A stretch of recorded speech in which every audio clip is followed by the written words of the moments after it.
okay, is we are going through unit number 6. And unit number 6 is pretty much an added layer to what we have been learning about physical file members. So our focus again will be physical file members. However, we will be learning about 3 different things. Number 1, keyed files. Number 2, unique keyword. And number 3, reference to members. Those are the 3 things. New things. The first topic that you see in my list, ASAP versus KSAP, that is the backbone of keyed files. So that's tied up to that. Changing existing member is something that we will practice while we are working with this stuff. As to, you create a member, you compiled it, and you turn it into an object. Now you want to go back and revisit the member source code and make changes. So that's changing existing member kind of a deal. Okay. Oh, it's asking. Okay, hold a second.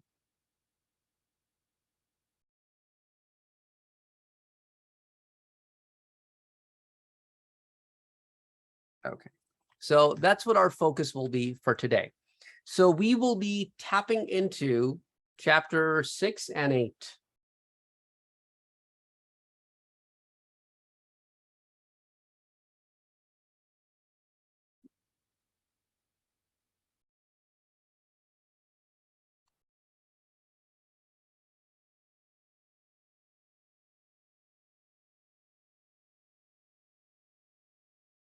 So for those of you who are not already logged into the V2 Cloud, can log into the V2 Cloud, open the ACS, and log into the green screen.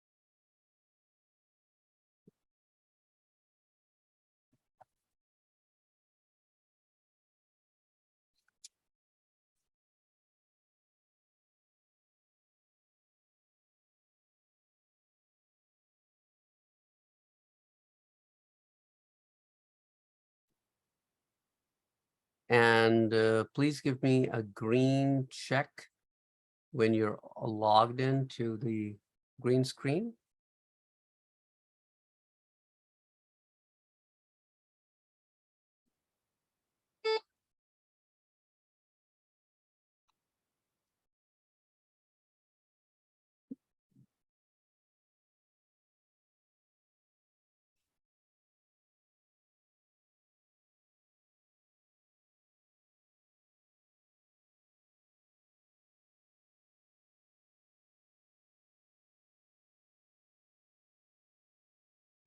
Guys, it's still loading.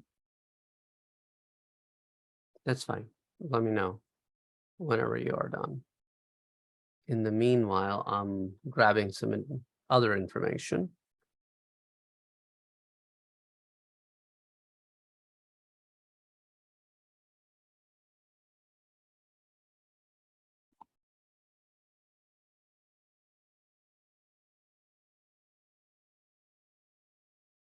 Okay.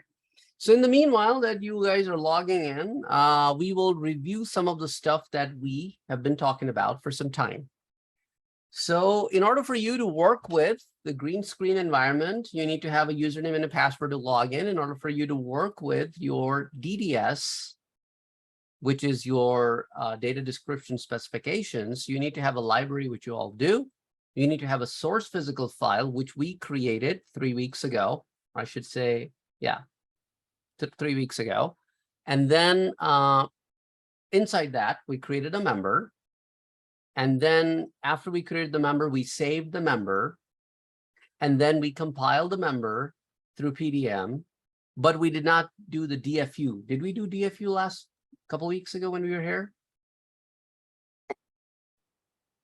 No. No. Okay. So we will look at DFU also. In fact, that'll be my starting point today.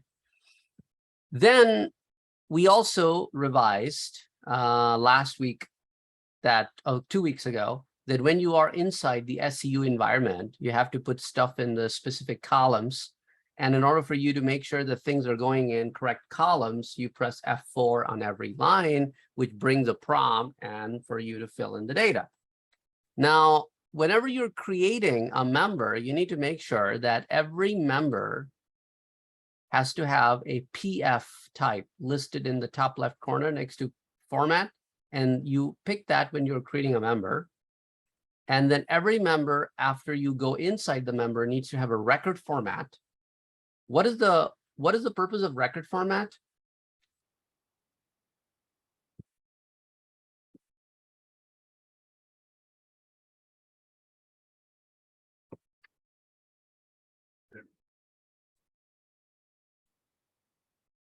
Why do we create record formats? Isn't it just name it? Name the member? It's not the name of the member. The name of the member is here in the top right corner. That's the name of the member. So you know it's in each record.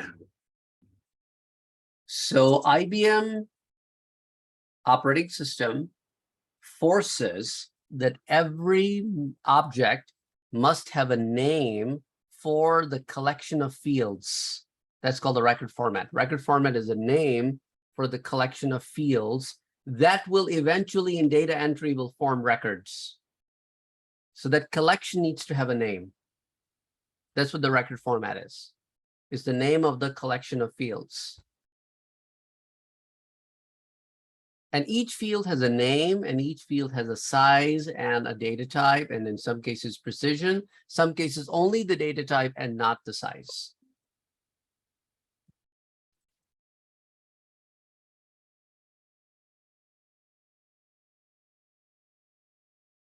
Okay. Now with the record format, we use the R in the column for the type, but you do not use R for any other fields. Record format does not has any size. It does not has any data type. The size of the record format is automatically calculated based on the total size of the fields that it holds. So you and I don't have to worry about that. The system does it. Okay. Now in the top right corner, what is it on the first line right above the CIF file? What is that? A username and your file name or Nope.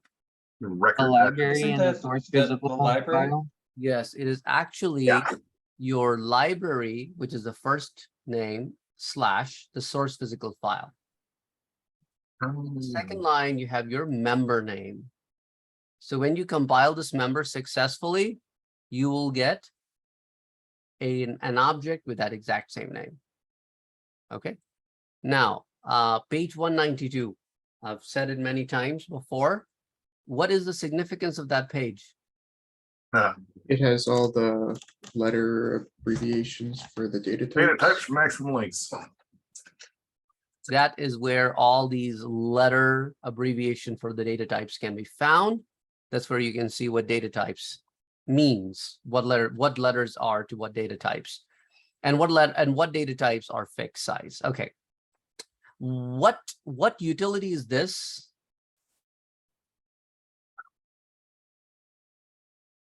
Program development manager. PDM? Yeah, PDM, Program Development Manager.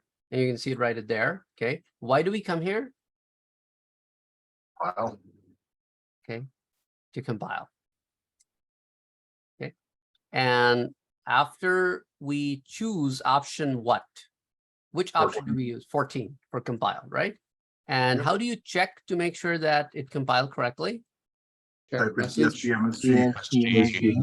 Yep, display message, DSP MSG, correct, on the prompt. How do you create a source physical file?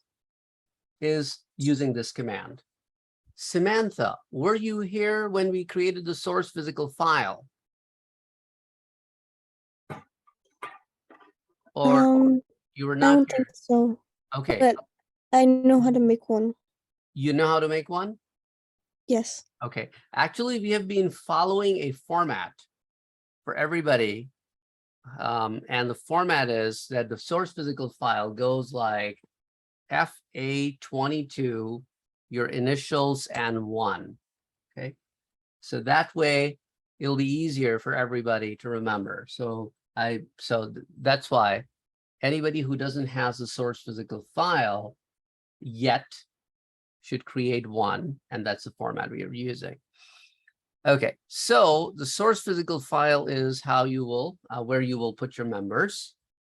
And strpdm is how you go to the program development manager. You choose option 3. What's option 3?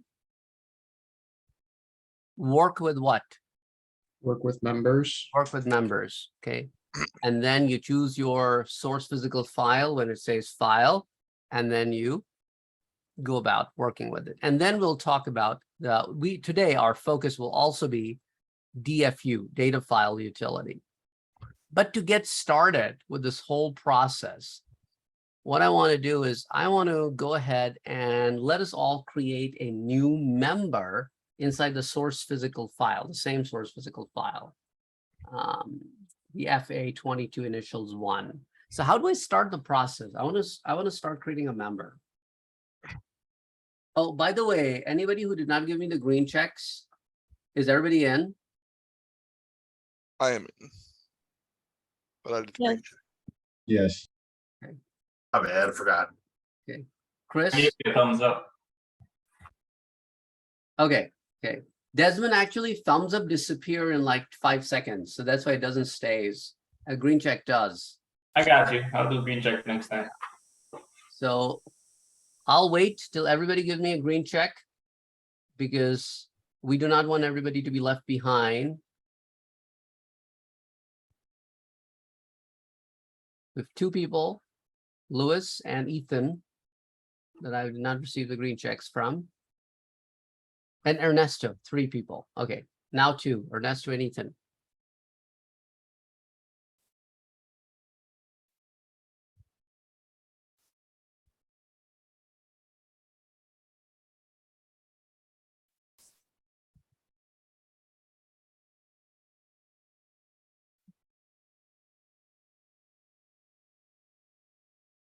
Ernesto and Ethan, are you guys still in the process of logging in, or what's the deal? Oh, Ethan got it. Ernesto is the last one left. I forgot to put the check mark up, sorry. Oh, okay. So we'll wait for Ernesto to get back to us. Hopefully he can hear us.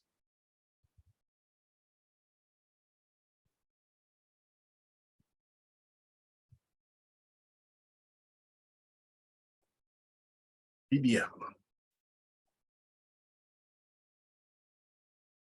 Ernesto, can you hear me?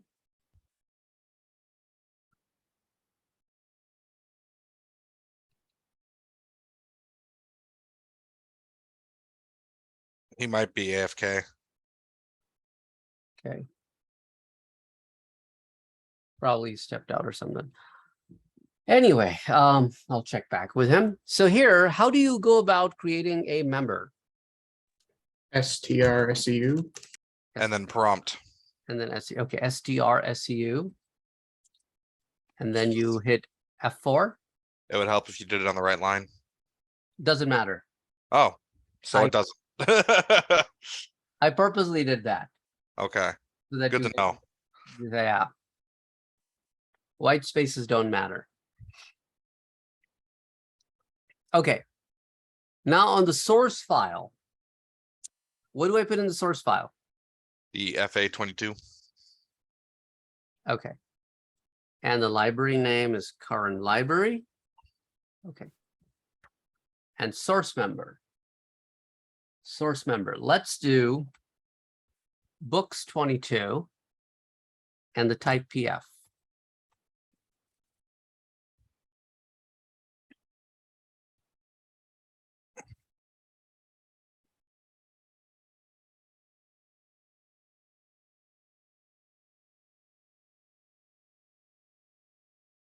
Yeah, dude.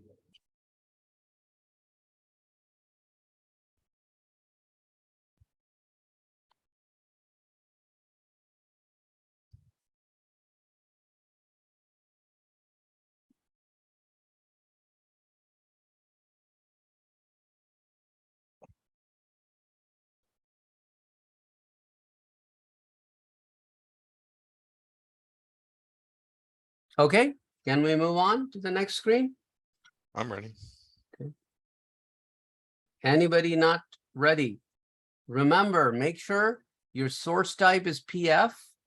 Sometimes in a rush, people forget to type PF in the source type. And what happens when you forget to type the PF in the source type? That doesn't become a physical file. It becomes a text file. And then you can't do anything in terms of source code with it. Okay. So now, yeah. Sorry.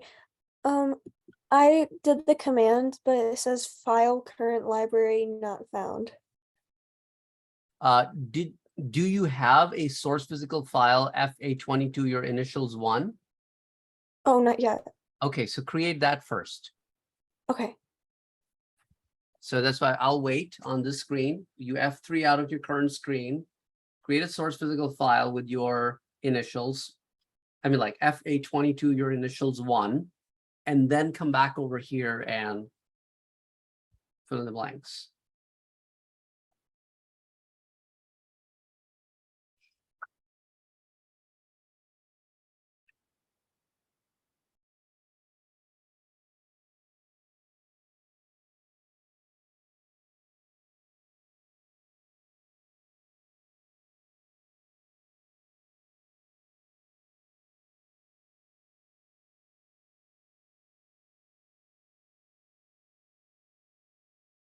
So how do you guys who have completed the hands-on part of the midterm and also turn in the assignment number 3, do you feel a little better after doing it on your own versus how you Oh, were? yeah. Oh yeah, I was nervous, and then I started going through it with the videos too, and I was like, oh no, I think I got this. Yeah, me too. I felt it felt a little bit more. Like I said, your the way you explain stuff in your videos is very hands-on. So you know, if you don't get it, then maybe it's not for you. So that's it. You know, the more you do it, the more you get good at it. So today, my thing is that we'll be doing a lot of hands-on with so many examples. And the concepts are little concepts, you know, this whole list that I shared with you today, all of these concepts are not that big concepts. They are little concepts. ASAP versus KSAP, keyed files, unique. And you might have seen it in one of my screenshots here. As you can see, in the same example, you will see the unique and the keyed, both implementations. We just need to understand what is the reason behind these two lines. Why do we use it? Once you understand the concept, it's just implementable in the same place. Okay. Now, let me briefly talk about this. I think it's a good point. We can probably try to incorporate this in our books example. Will work perfectly fine. Okay. What is the purpose of a keyed member? It has the same purpose that an index has in the book. Why do we have indexes at the back of the book? To know what page a certain word is on or set chapter. Exactly. So it makes you finding stuff easy, correct? So what happens is when you start entering data in these files, and if the data goes in like thousands of records and the file is not indexed, then what the system does, it does a sequential search. It goes one record at a time, trying to locate the data match. And that's a very slow process. That is called ASAP, the arrival sequence access path. That's what I was actually trying to get to at the beginning of chapter 8, but I think we will go back and forth with these concepts. So arrival sequence access path is the default for storing the data. And it makes the data retrieval slow because you have to go sequential search. When the data size increases in a particular member or particular object, then sequential retrieval is a pain in the neck. So we want a quicker retrieval than sequential retrieval, which is called KSAP, Keyed Sequence Access Path. So all this keyed sequence access path does, for every record, it creates an index number behind the scene. So when you're searching for certain values, the retrieval rate goes faster. Do you understand the concept? ASAP versus KSAP? Any questions about the concept? So essentially, it's like the sequence one is like trying to find a keyword in the book, and then the keyed is like going into the index, correct? So yeah, key is going through the index and then retrieving the record, and ASAP is going through records one by one until it finds a match.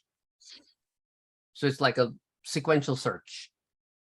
So would it be incorrect to think of a keyed a keyed field or something like that as like a pointer in other languages? Yeah, that's what it is. It's like a point. It's a pointer. Okay, cool. That's what I was assuming it was. Yes, it is a very well-designed pointer that the system maintains behind the scene.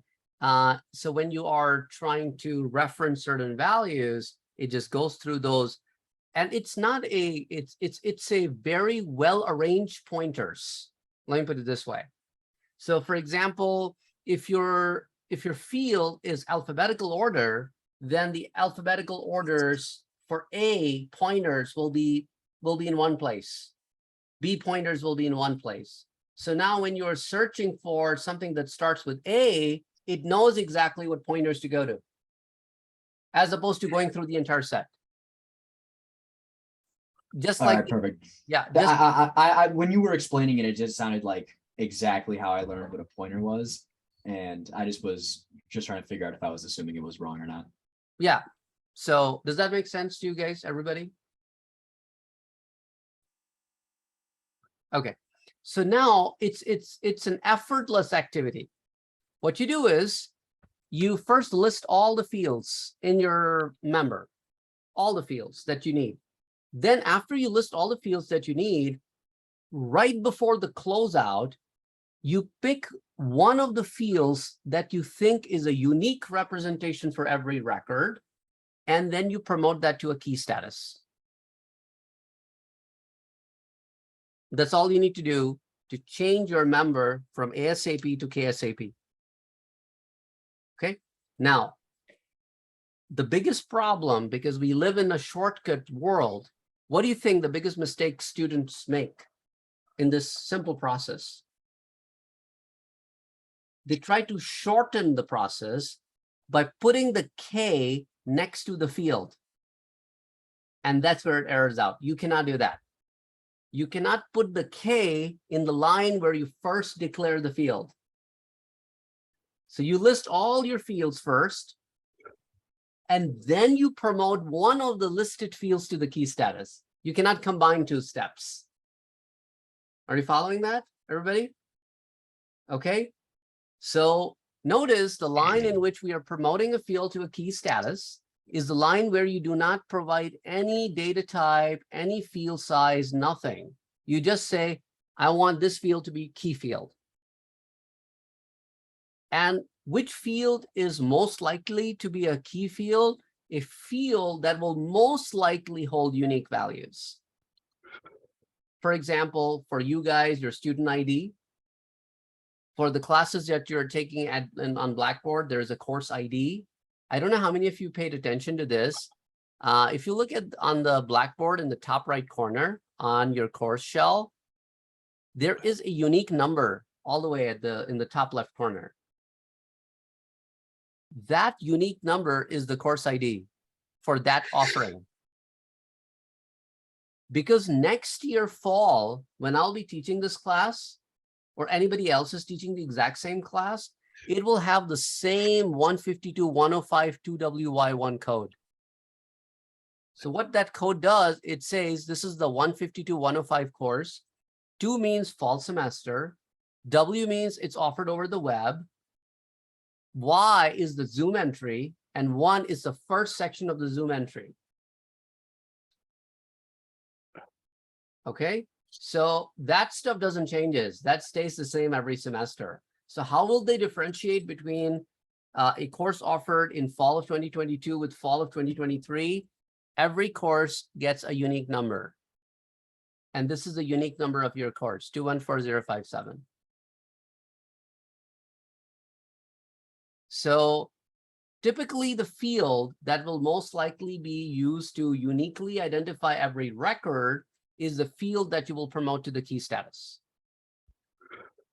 Is everybody okay so far? Okay. Now, promoting a field that will most likely hold unique values to a key status still does not guarantee that the field can only take non-duplicate values. You can still enter duplicate values in that field.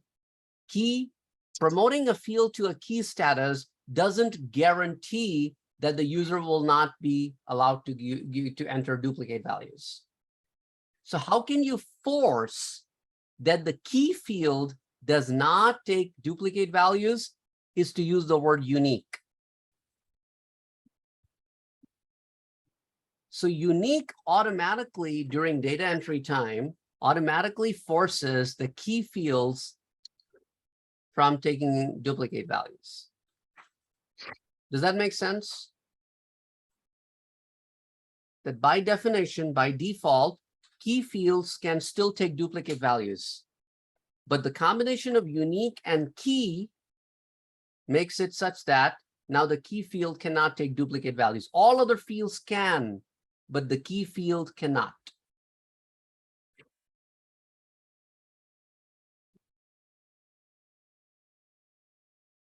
So if I were to go back to our chapter 8,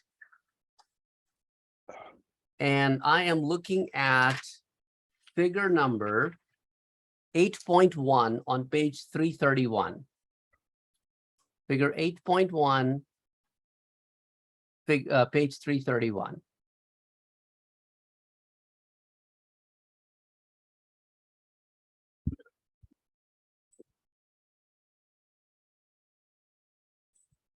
So this is another place where you can see that the unique is first used on the very first line, even before the record format. Then you start your record format. You list all your fields. And when you're done listing all your fields, then you promote one of them to the key status.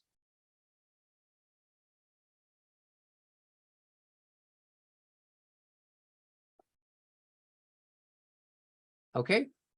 Any questions about this?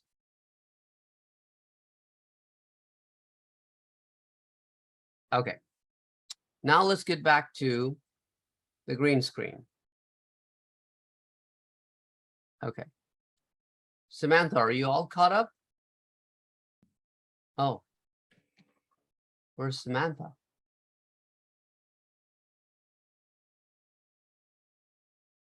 All this discussion has started because of Samantha. Samantha's gone. Did she say anything in the chat? No. Okay. Okay, guys. So is everybody else caught up? Right? Okay, let's hit enter. And you're now here inside. Okay, so as I told you that in this example, we will review stuff and also we will implement the new stuff. So my idea with this example is to create a member in which I'll have I have member fields, and those member fields will be key member field. And I'll also implement the idea of unique so that I cannot enter duplicate values in the key field.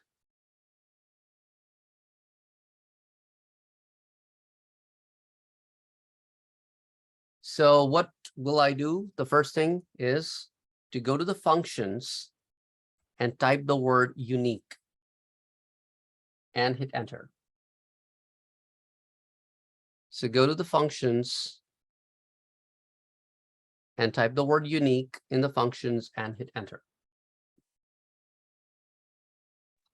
I got bumped back for some reason. Brought me all the way back to the main screen. You probably might have pressed F3 instead of F4. They're Okay. next to each other. How do I get back to the one I just created? Try F9, see what it gives you. No. I didn't No, work. okay. Otherwise, type strsu and press F4 and fill in all the details. The name of the member is books22. The name of the file is FA22 initials 1. And don't forget to type PF in the type. Can't he press enter instead and that'll show the file and he can edit it? If you type strsu and press enter, Yeah, wouldn't it show the file and he could press 2 next to it and it would edit what he lost? if it Or was no? if it was created, he never went to that screen. Oh, okay. I'm sorry. What's the name again? My bad. F. The name of what? The name of the member? Yes, the source file. The source file. The source file is that FA22, your initials 1. Okay. And the name of the member is books22. And the member type is PF. And don't forget to put asterisk current library in the library line. Okay. How do you get to the functions part that you're at, where you type in unique? Yeah, so you click on that line, whichever line you're on, and hit Okay. F4, press F4 function key. And then down below in the Oh, gotcha. functions, Okay. Yep. Thank you. hit enter. Yep.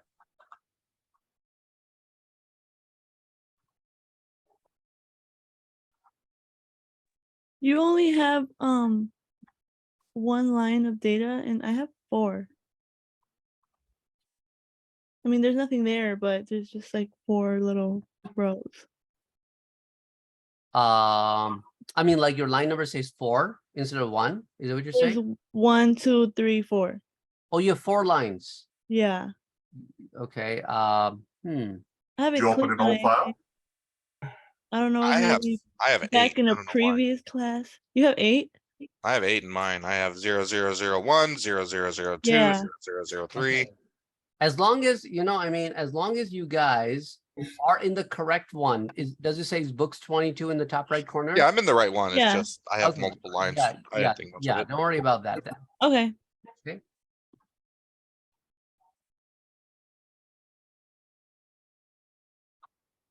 And you said just books22 PF, current library F22, my initials, and then just press enter. No, share your screen. I want to be sure. Okay, here we go. Okay. My fault.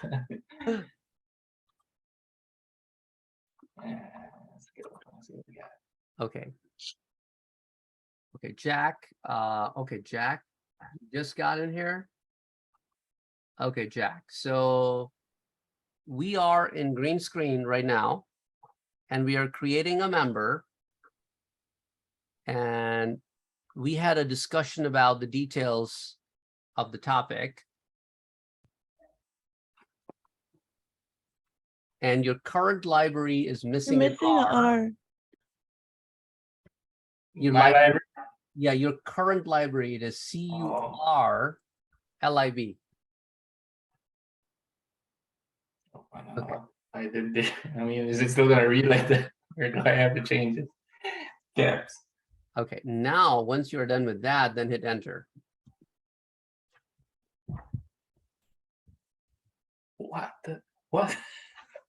The file or the member name looks too long. Yeah, I think what was your initials is not 4 letters long, right? Or is My it? initial, yeah. Well, I put all my initials. So. Is that the file that you created 3 weeks ago with us? FA22DBSR1, or was it? Oh, this you want? Okay, I see what you're saying. So change that. So click under the DB. Just click on any one of the letters. Yeah. DB. Yeah. Click. Just click under the letter D. Just click. No, the FA22. Do you see FA22? Yes. Yeah. Click right on the letter D. Yes, that's where the. Okay. Now, out of these 4 letters, DBSR, which one needs to be removed? I want to say, it would be. I think I didn't put the S last time, so we can remove that. S and R? Well, my full initial is DBSR, so I don't know if I put all of that the first time or if I didn't. So So you're not sure. I am not sure what I put the first time. Okay. How about you hit okay, delete this whole line. Okay.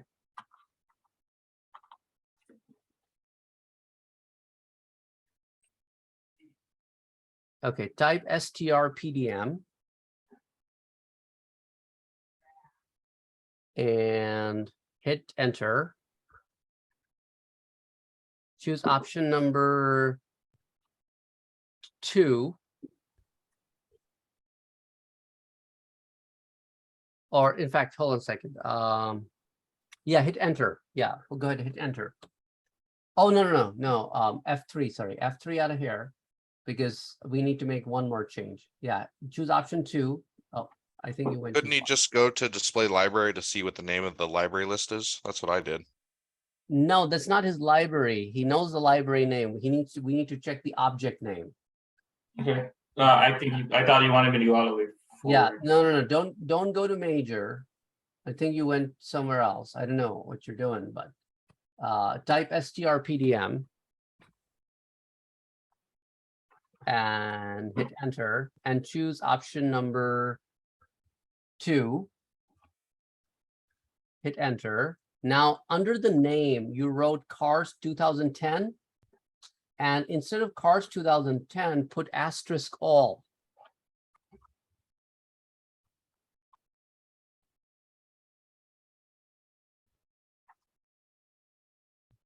And delete the remaining letters and hit enter. Okay. See, it is FA22DR1. Okay. All right. That's what Now click on that line under parameters or command. Click on that line. parameters and command. No. Right on the same screen at the bottom. Do you see parameters or command? Yes. Yes. Click on the line underneath that where you type your commands. Yes. Now press F9. Press F9 again. And again. Yep. Now on that line, get rid of the letters BS. B as in boy and S as in Sam. So delete. Oh, okay, cool. That's fine. Hit enter. Okay, cool. Awesome. Now you can stop sharing. Jack, are you caught up? Yes, I am. Cool.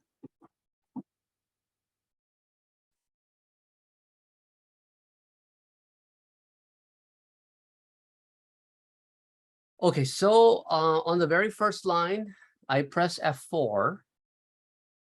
And then in the functions, I type the word unique. And I hit enter. And the word unique appeared on the first line. So Jack and Desmond, when you're done with that line, let me know. So once I type unique, I just click enter. That's it. And then it will appear on the top. That's all you got to do on that line. We are just simply following the same format as it's in your book.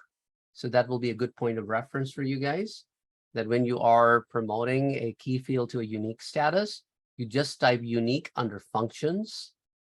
As you can see over here, unique is under functions. And then you create the rest of the member exactly the same way as we have learned in the past. And then you promote one of the fields to a key status. So those are the 3 things to keep in mind. Okay. So after you're done with the first thing, then we go to the beginning of the first line and do I1 to insert a new line as before and hit F4 to bring the prompt again. Unique and enter, you said, right? No. Yeah. After I type unique in the functions, yes, I press enter. Okay. Yeah. Then insert a new line.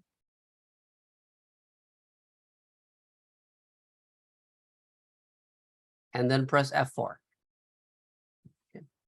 So what is the first thing that I create, guys? Record. Record format. So under the name type, Desmond, make sure your caps lock is on because it was off before. Everything has to go in uppercase here in this environment. If you're typing in lowercase, make sure you change it to uppercase. How do you know when you have to type uppercase or lowercase? This is the only place where you type in uppercase. Okay. Oh, I thought it automatically just uppercased it for you. It does, but I'm saying in case because I don't know. Some people use Mac or other. I don't know if it does or doesn't not. But the bottom line is, if it is not, make sure it is uppercase.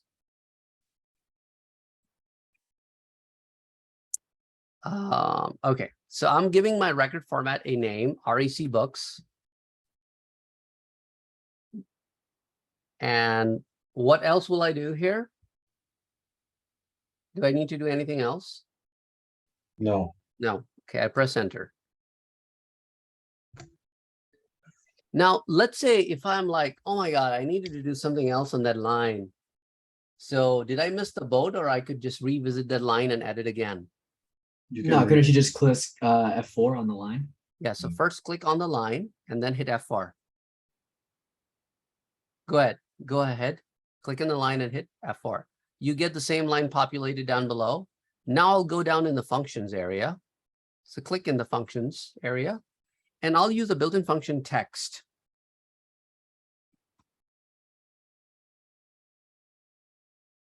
Oh, welcome. Record format name. So what this text does behind the scene, it just records a description on the line. That's all it does, nothing more. And there is no space between the T of the text and the parentheses.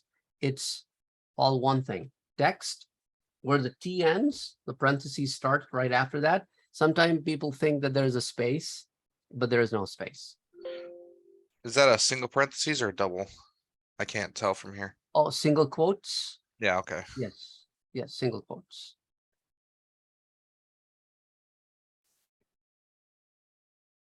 And then you hit enter, and you can see the text goes also under the functions. We can now start listing the fields.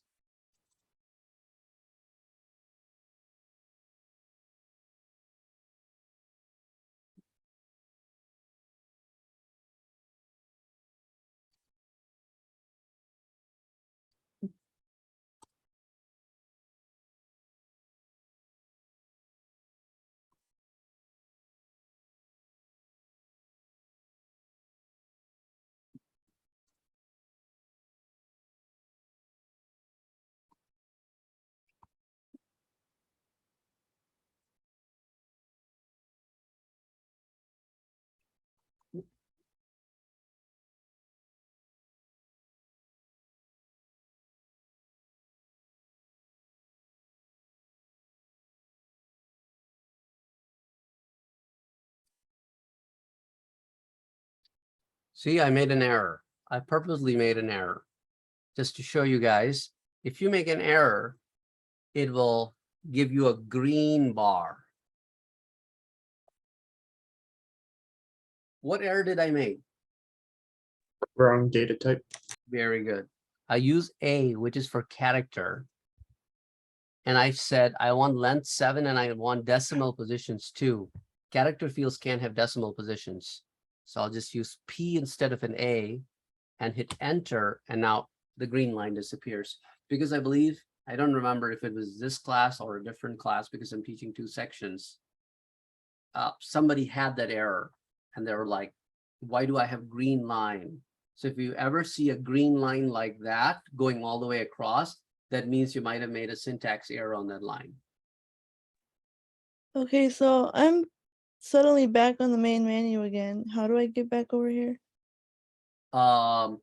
is it possible for you to share your screen? That'll make it a little bit easier for me to walk you. STRSEU enter will work too. Yeah.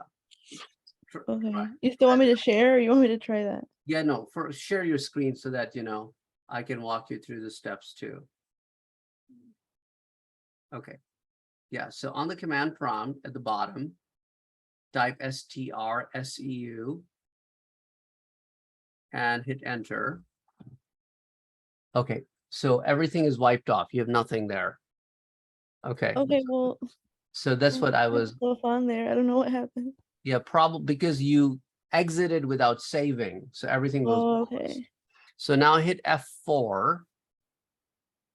And then, I think it might not be a physical file. yes, that's a problem. I think okay. Let's F3 out of here. Yeah, and hit enter. Yeah. Enter. Okay. Type STRSEU and hit F4. Okay. Now type the name of your source file, which will be your FA22, your initials 1. And then go to library and put asterisk current library. Okay. And then go down to source member and type books 22. And then put a letter A because you already have another member by the name. Okay. And then in the source type PF. You probably forgot this step. That's why it created a text file for you. I did do that in the beginning. Apparently, Yeah, I don't know. apparently it did not. So anyway, hit enter. Now you see in the top left corner, it says after format PF. In the previous one, it had 2 asterisks. Oh, okay. Okay, now hit F4. And now under functions, type unique. And hit enter. Insert a new line. How do you do that? Go to the first leftmost 0 and type I and the number 1 and hit enter. Okay. Okay, now hit F4. F4. Wait, I did hit F4. You did hit F4? Yeah. Oops. What's that on your screen? Oh, things are appearing on your screen, right? What's going on? I don't know. Okay, go ahead. Press F3. F3. Oops, and then hit enter. Okay, now type STRSEU and hit enter. Cool, okay. Now go to the second line. And then press F4. Cool, okay. In the name type, you type R. In the name, you type REC Books. Oh, okay, yeah. REC Books. And then under functions, type text, parentheses, in single quotes, record format name.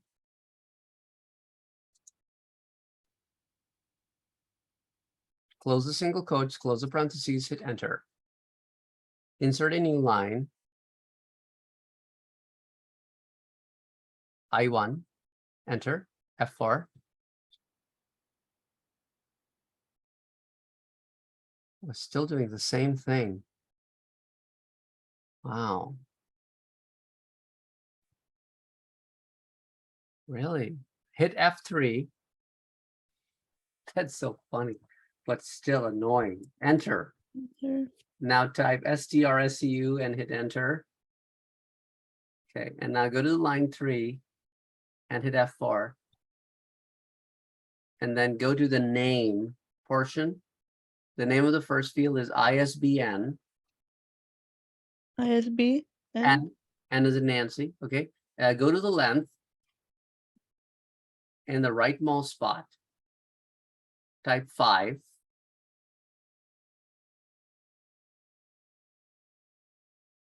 Number 5 goes in the length. Okay, like that, right? Yeah, over there. Type number 5. And I then, did. oh, I think it is there. It just, for some reason, is acting weird. Go to the data type and Oh. type A and hit enter. Okay, insert one more line. And then F4. Go to the type name, type title.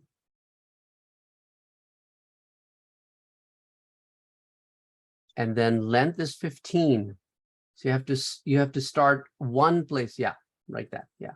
And A is the data type because it's character. Enter. Enter. Yeah, insert another line. Enter. Prompt. Yep. Name is price. Length is 7. Data type is packed. So you use P for packed. And then the decimal position is 2, again, right aligned. And hit enter. Okay. Okay. Oops. What? Is it okay? Because on my screen, it doesn't show that you have the third line in place. Is it? Yeah, I have it all. Like what you guided me through, it's all on there. Okay. So now go ahead, hit F3. Oh, you got it. Don't do F3. You're fine. Okay. Okay. All right. Cool. So Thank you. you can stop sharing and then okay. How about the rest of you? Is everybody else caught up? Okay. Now let's insert a new line. And now let's promote one of the fields to the key status. So most probably out of the 3 fields that I've listed, which one is a good candidate? ISBN. ISBN. Okay, so let's hit F4. In the name type, we'll type the letter K. And in the field name, I'll type ISBN.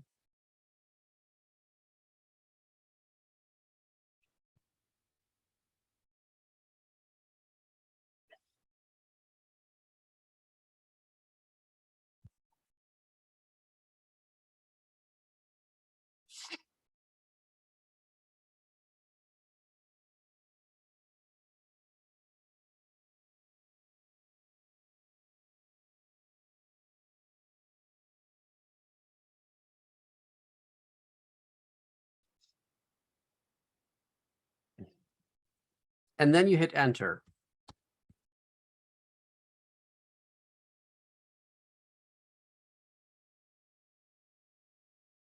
Got it? So these are the 2 components we learn about here on this example, that you have a unique. It has to be a physical file, unique, and you list all your fields, and then you promote one of the listed fields to a key status. Okay, now F3, enter, where it says yes, enter, I want to save the changes. And how do I compile? strpdm. Enter. And which option do I pick after I go to the strpdm? 3. 3. Okay. Oops. Ruined it. I think I might have hit F3 here. strpdm, option number 3. Okay. Now, I will going to leave in, so I'm going to put in my file FA22 initials 1, and my library should say current library or whatever your library name is. And then in the name and the type, make sure that it states all.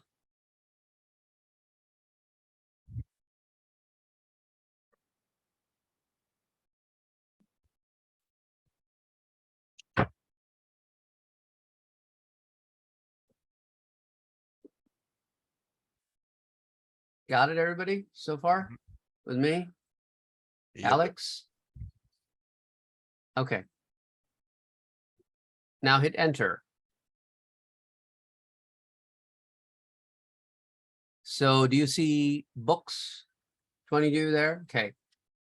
And what do I do next to books 22 or books 22A for, what was that, Marcella, right? You should have 22A.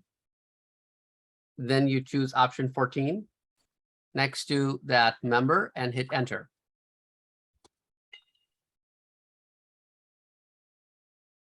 Then it should tell me that the following member was submitted to batch. And then I go down here. And what command do I type to make sure that it was compiled normally? DSP, MSG. Yep, DSP MSG. And hit enter.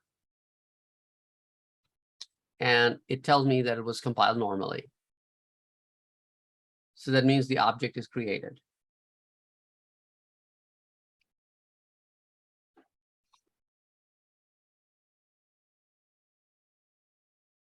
Okay, everybody got it?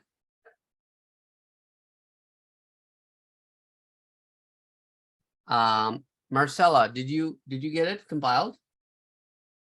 No, I'm trying to fix a mistake I did. Okay, Not working.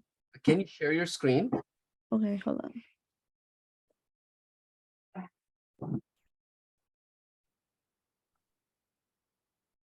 Okay. Oh, press F4 on that line. Okay. Do you see 5 and A are squished together?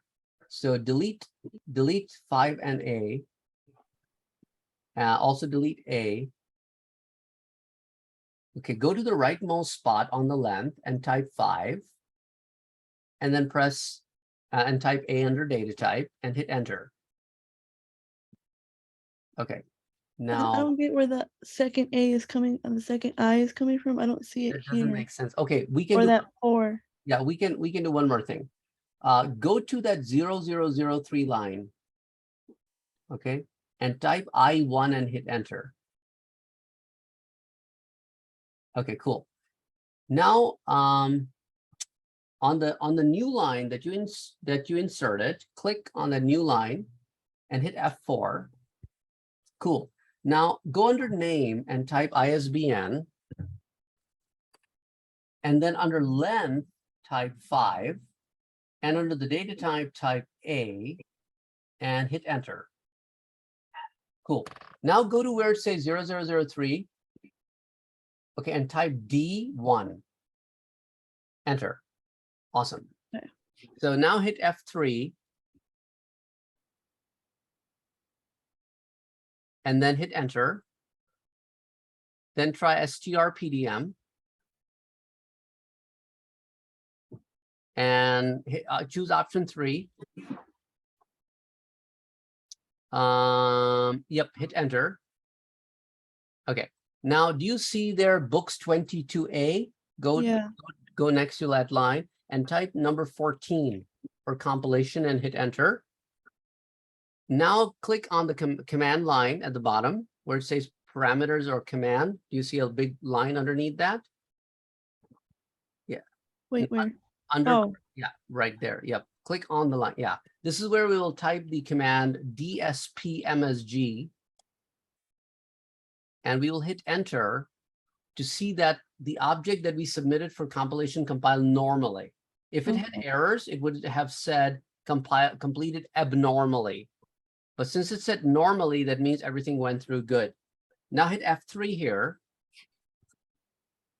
Okay, go to your very first line, which says books 22. Do you see that the type is text, right? Yeah. Okay, now how do you delete an item? Which option do you think at the top is for delete? 4. 4. So put 4 and hit enter again. It's gone. Okay. Okay, so you're all caught up here. Cool. Okay, thank you. Okay. So now let me go back. And this time we will try doing the data entry. So which we didn't do 2 weeks ago. So on the prompt at the bottom, on the command prompt, type strdfu and hit enter. strdfu is called the data file utility. This is the utility that lets you do data entry. Now, we will choose option number 5 and hit enter. What was the name of your data file? Is that the FA? No, that's your source file. Your data file is the member that is now an object, which is books. Books Books 22. 22, yeah. I Yep. couldn't remember the name of it. And Brain fart. and Marcella, you will type books 22A. Because How did we get to the screen, by the way? I was tapped out. say it again. How did we get to this screen? I was tapped out. Oh, I typed STRDFU on the prompt and hit enter. Okay. It gives you 5 options. Mm-hmm. Choose option 5 and hit enter. Okay. And then you'll be here on this screen. All right. Thank you. So data file always refers to an object. So when you are in the STRDFU, you are dealing with the object, not with the source file. Okay, so now when we hit enter here, it'll take me directly to the data entry. And length of each line will be as long as the field size. Okay, so let me put in ISBN. Tab, some title. Are we putting this in 2 or just you? No, everybody should be doing data entry. Okay. Yeah, I'm just showing you how this can be done.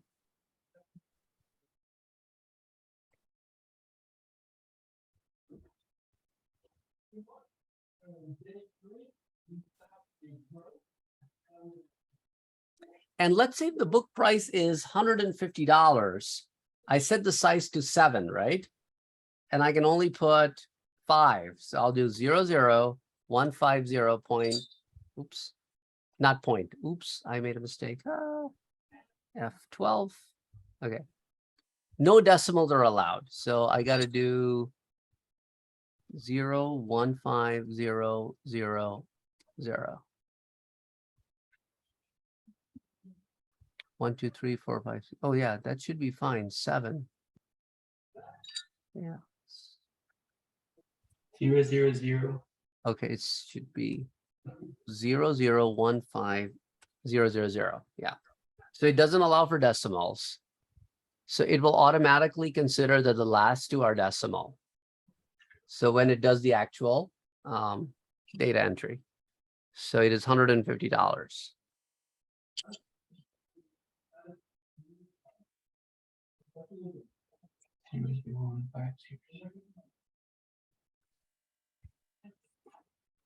Does the title have to be in all caps, or is that just like a No, best? no.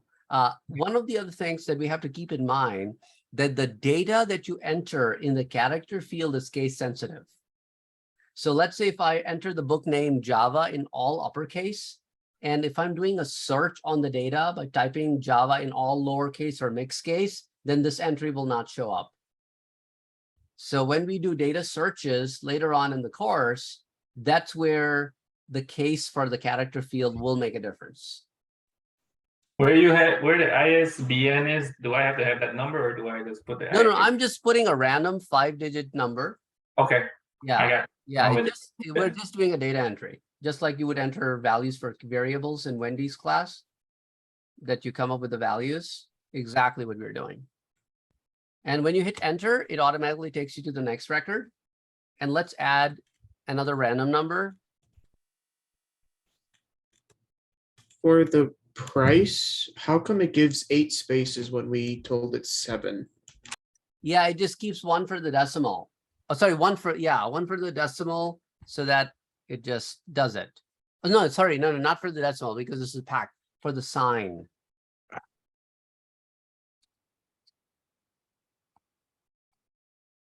So this book will be $159.33.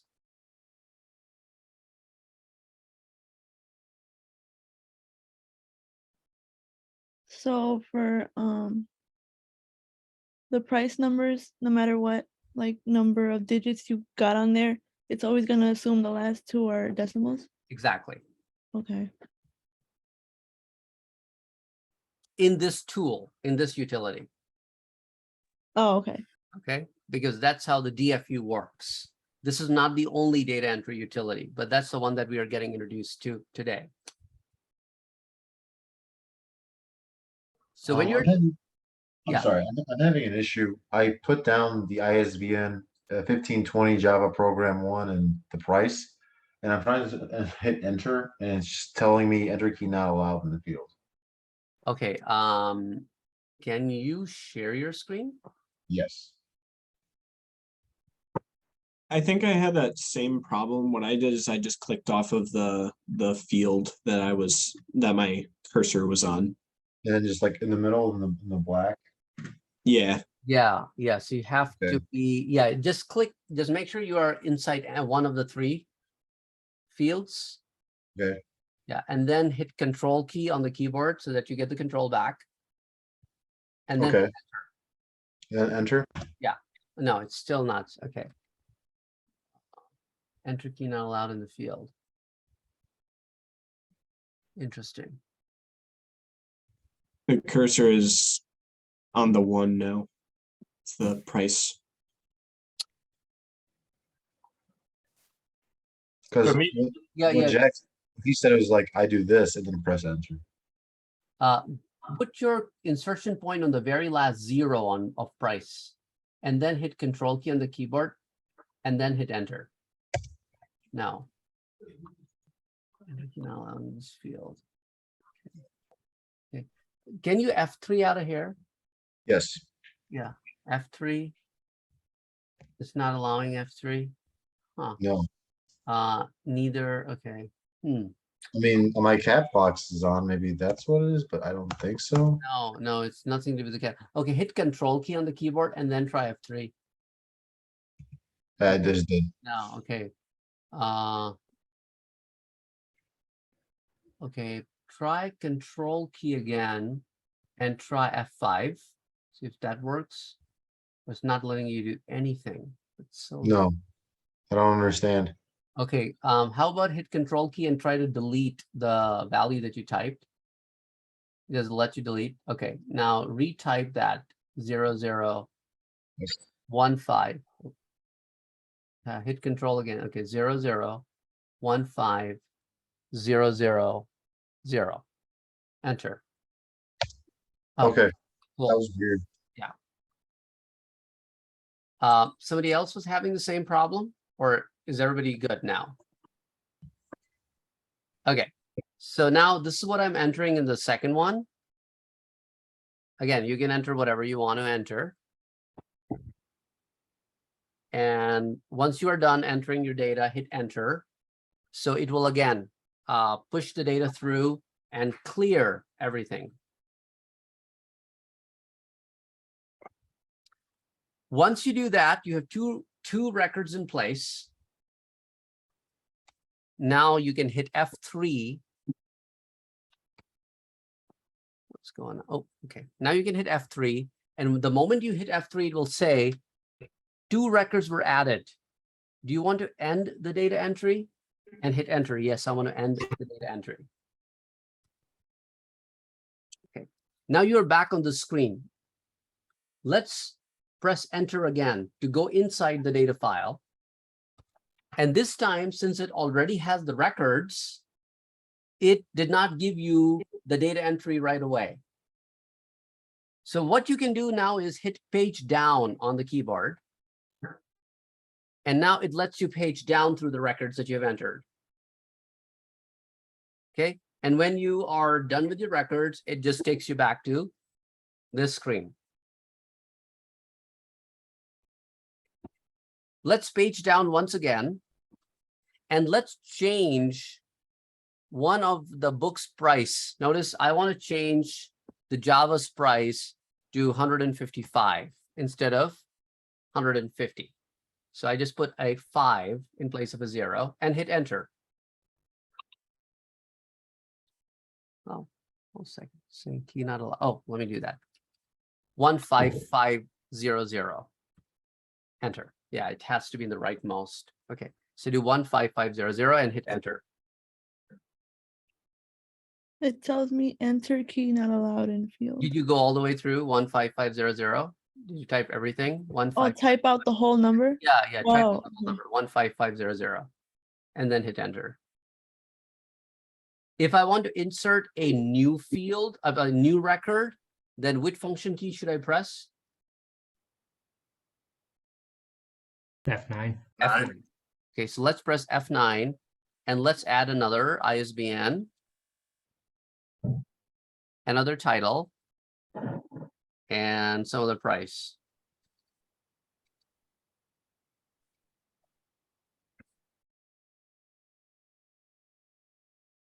And then hit enter.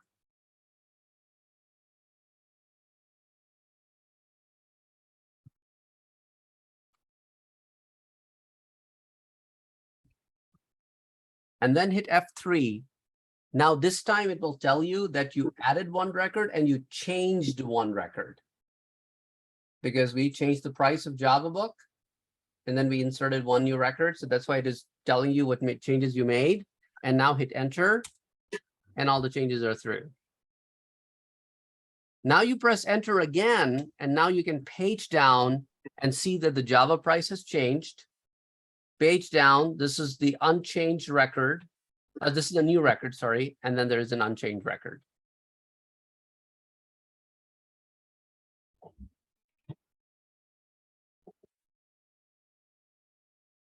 Now you may be wondering why in the world the IT in business is in the middle, right? It should be the last one. Remember that you promoted a key field. So it is running some algorithm behind the scene. It is not by arrival sequence anymore. It's by keyed sequence. So it is doing something behind the scene, and you can see that the ISBN number for Java starts at number 1. The ISBN for IT in business, in my case, was number 4. And the ISBN for C programming was number 5, so it automatically arranged it. That is really interesting. Because that was the key field. They'd want to organize them in a fashion that it is easier for the system to find when you're running the search queries. Then let's say, for instance, we use the title for the key field. Then they would go alphabetical on that, right? Mm-hmm.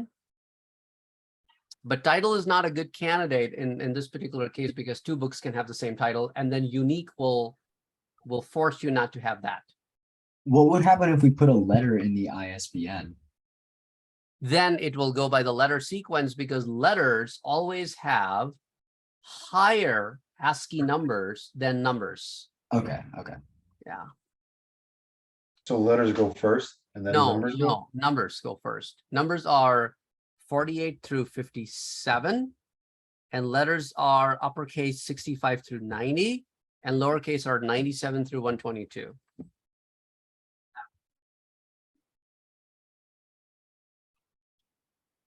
That's ASCII coding. However, ABCDIC coding is different. So if you're working on a mainframe, they're ABCDICally coded. They're not ASCII coded. So whatever is their keyboard standard, it just goes with that.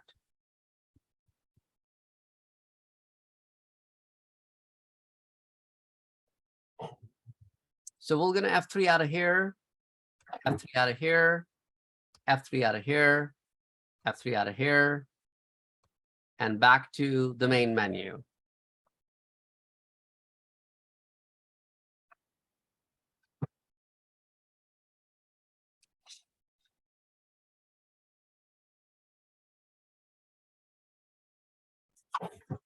Are we taking a break or are we No, we're not taking a break yet. I just want to share with you guys one more thing. In the meanwhile, you guys can bring your Kit Kats, but you forgot, take a break, have a Kit Kat? Yeah, I got it. That's why I chuckled. That's old school right there. Just make sure the pandas don't show up. Oh. That was the original Kit Kat ad. Now I don't get it. You don't get the Kit Kat ad? Not the pandas. Yeah, I don't know what the panda he's talking about. Well, originally when the Kit Kats ad came about, take a break, have a Kit Kat, a panda would also show up in the ad. Oh, okay. I didn't know that. Yeah, not the Kung Fu Panda though. So here's for noodles. Yeah, you know, I've been telling you guys, I'm old. I've seen stuff. It's before your times. He's talking about commercials from the 80s, guys. Man, I barely knew that the motto was take a break, have a Kit Kat. Uh-huh. Go up on that stuff. I'm 80s, man. I'm 80s, but I didn't. I mean, like I said, you know, I didn't have. Yeah, Belize is very poor, you know, so I didn't get the realist see television. Like we had two channels. In the unit number 4, in the lecture notes, sorry, not in the lecture notes, sorry, in unit number 4, in the files, unit 4 files, there is this link that I shared with you guys, create and compile data entry, and I shared with you those steps, step-by-step screenshots. So here, You're freezing up, man. Your internet's unstable. oh, is it stable It's now? you, Desmond, because you're the one that's breaking up for me. Who I am? Yeah, it's you, man. Same. Okay. So the physical file in unit number 6 under files folder, I shared with you guys this document where how to go about creating a SEU and step-by-step directions, how to create a record format, how to create fields, and so on and so forth, how you basically save it. Then you go to strpdm and then you compile. So the whole 9 yards. And if you keep following that, then somewhere around page 7, you will see that I'm talking about DFU, which we just went over today, right now. So in the same document. So that's what that was in unit 4. We didn't get a chance to go that far in unit 4, but that's what the str DFU starts from, page number 7. And if you start coming down, I'm showing you that you choose option 5. And then you choose the name of your data file. And then you fill in the blanks. And then you pretty much follow through the screen. So that document is available to you in unit number 4. Okay. Also in the same unit where I'm sharing with you the YouTube video tutorials DDS, notice that I shared with you one more YouTube video about data file utility. So that's the same stuff in the video form.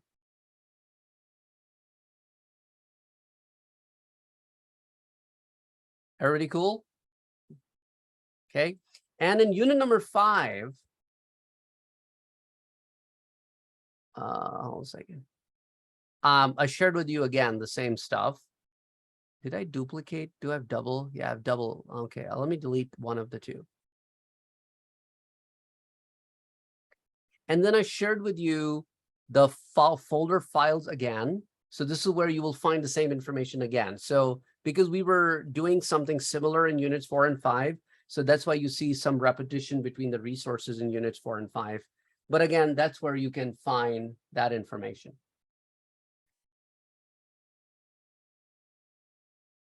And then in unit number 6, I've given you this YouTube video tutorials. Again, I am giving you data file units. So, and then on top of that, keyed sequence access path and the unique function. You know, we did this stuff earlier today, right? And that's where you can find it. Because it is possible for you to create a member with only keys and not unique. It's possible for you to do that. If you are allowing somebody to enter duplicate values in a key field, then you can create key fields but not implement unique. So that's why I break it up into 2 separate videos.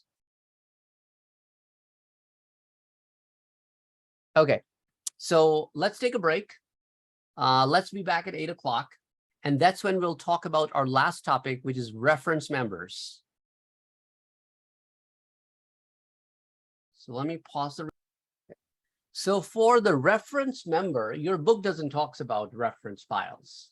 So that's why I put together a couple of items for you guys. One is this PowerPoint, which talks about reference members. And the other one is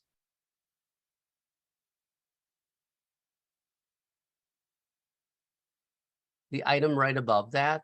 Oops, I'm the wrong. No, I'm the right one. Okay. One is a PDF document, which is right above that. Okay. So PDF member is where I'm telling you how and where you use the reference member. Okay. So it shows you step by step. It's not too long. It's only 2 pages. But let me explain to you why we have reference file members in the first place. Sometimes what happens is we are creating several members, and those members have some common properties. For example, I'm creating a member called customer. I'm creating a member called employee. I'm creating a member called staff. And I know they all share properties like first name, last name, social security, phone number, address, all of that stuff is shared. So why create it 3 times? Rather, I can create it only once and share it 3 times. That's what the idea of a reference member is. So reference members are usually not the data holders. They're just there so that other members can borrow common field descriptions from them. So you will never do data entry in those members. Okay. So for example, if I decide to create a member called inform spring 15, and I put a bunch of fields in there, if you look at the bunch of fields that you see in this document, you're like, you know what? They don't even relate to each other. You are putting user ID, city, state. What does that has to do with clothes ID, item name, and price? And the reason is because this is where the data will never be entered. It's just a common repository. So once I create the member and I compile the member, once I create the member and I compile the member and create it into an object, then my next step would be to start creating other members which will reference that member. Now look at this member. Look at the very first line. What does it say? I'm referencing inform spring 15. So any of the field names that are common between the 2 members, instead of writing the field description, you just put R. That means borrow it from there. I'm not putting it in. However, you still have a choice of adding fields which are not in the reference member, and then you will have to give their own description. Okay. Now, a question that somebody may ask, okay, how about if all the members are referenced? Yeah, here's this example. Another example. I have something called clothes, which is referencing the same guy in Form SP15, and all the fields are referenced. Okay.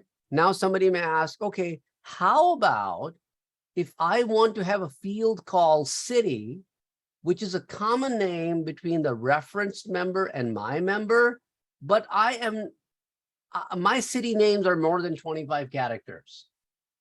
So what do? Well, in that case, you will not reference the member. You will not going to write R. Rather, you will going to have your own field description. And that's perfectly fine too. You don't have to reference a common field just because you are linked.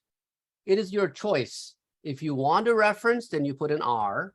If you do not want to reference, then you write your own field description. Do everybody follow that? So essentially you can borrow it from another member, or if it doesn't fit what you want, you just make your own. Exactly. Exactly. Okay. But one thing you have to remember, and that's another common mistake students make.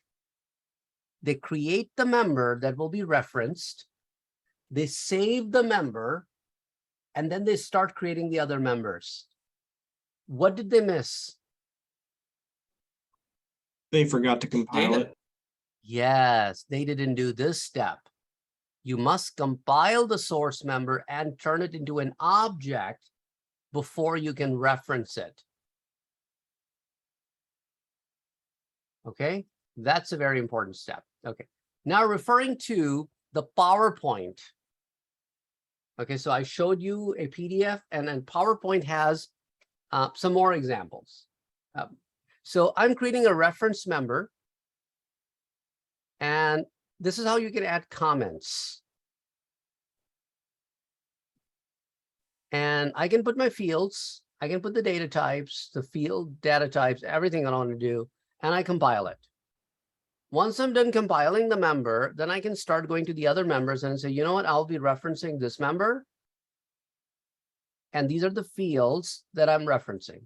So it just borrows the description from there. You have to just make sure that on the first line, you have to write reference in the functions area, and you got to write the name of the object that you're referencing. And then another one, just borrowed a couple of fields. And here we can see that it had a total of 5 fields. 3 of them were borrowed by one member, and the other 2 were borrowed by the other. Everybody get the idea? Okay. So what do you guys think about this interface versus green screen? It's blinding. Less green. I like it better. It kind I of like it reminds me better. of NetBeans. RepDev. You know what? This is what we will be learning soon, but not now. Kind of lacks a dark mode. Yeah, does it have a Yeah. dark mode? Yeah, absolutely. You can change your modes. It's actually Nice. it's actually based on a product called Eclipse, which is used for Java programming. So Eclipse is in the backbone of this product. It's called RDI, Rational Developer for I.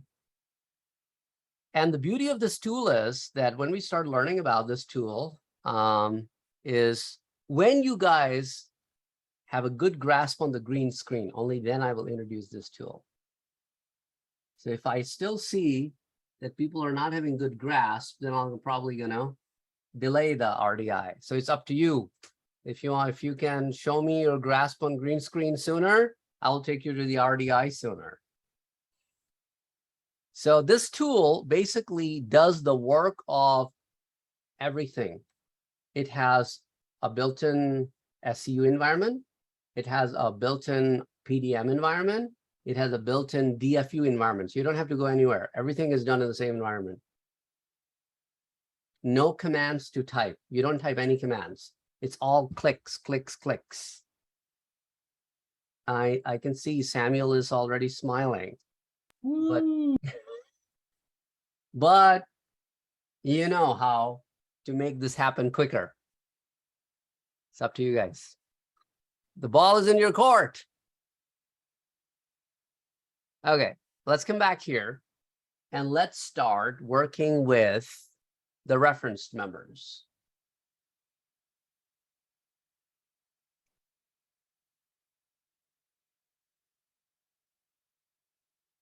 With me, everybody? So we're going to start with str, SEU, and we're going to call this member REP22. Oh, Samantha, were you able to create that source physical file that you wanted to create before? Yes. Okay, cool. Okay. So let's do this. Sorry. Let's type str.su and press F4.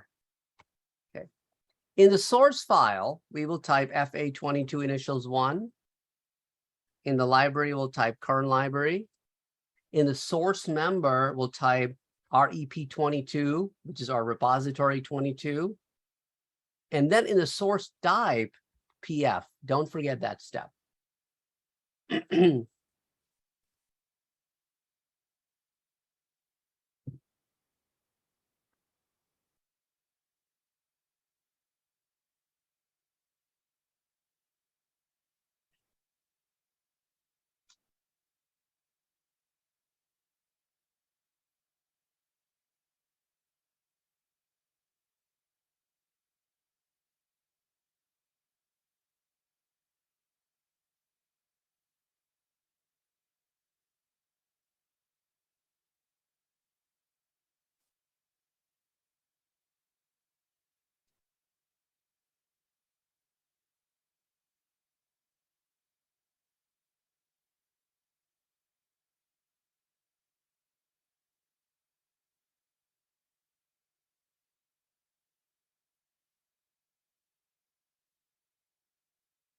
Okay, with me, everybody? Again, please make sure that you have hit all 4 points so that we don't have to go constantly back and forth. And now that you have a motivation of coming out of the green screen, and in the RDI, this is also all clicks. Aha. So enter, right? Enter will take you right in the environment, right? Okay. Do I need to do unique and keys? No, because remember, this is not a data entry. This is just a repository where I'll just list all my fields that I need to work with, and that's about it. Okay. So I will still have a record format. So R, maybe I can call it REC, REP.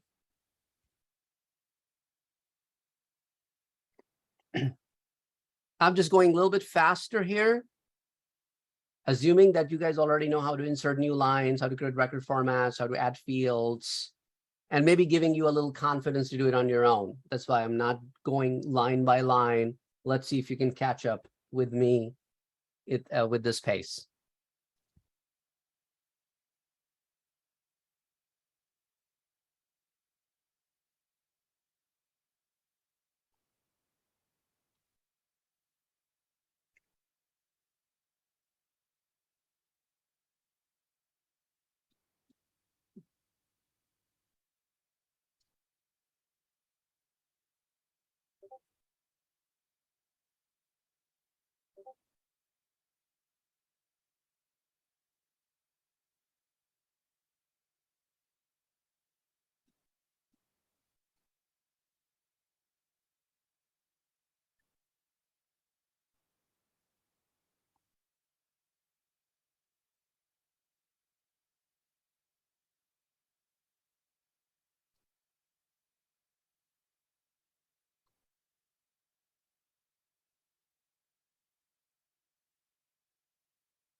Give me a green check when you guys are caught up with this.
as you guys get done with creating this, go ahead and compile this to make sure that the object is created. I'll wait for a couple people are left who still have not completed it. So once they give me a green check, I will move away from the screen to compile screen. But the rest of you who are done, go ahead with compile and do display message to make sure that it compiled correctly. So I'm just waiting for Chris and Lewis.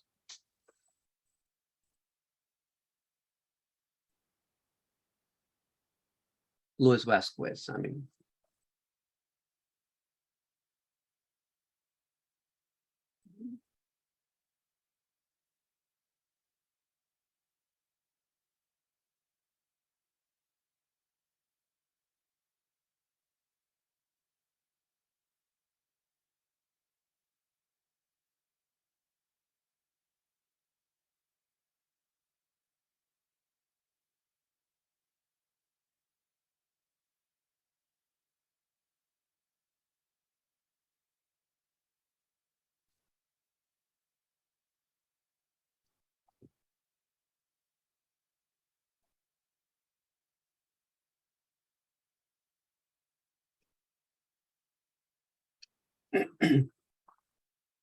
So Chris and Lewis, you guys doing okay?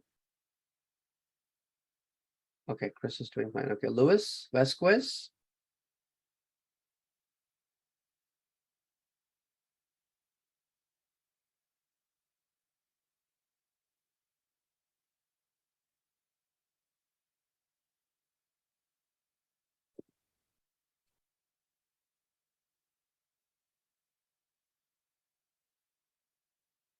Louis Vasquez, are you still coding?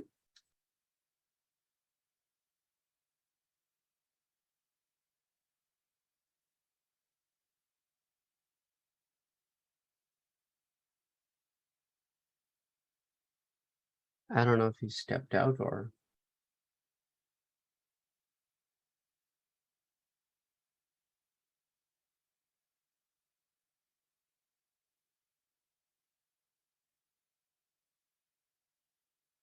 So Samuel, is that gaming chair comfortable to sit through the class duration? I've had this chair for a couple of years now, and I would say that I'm probably going to upgrade to an office chair sometime soon.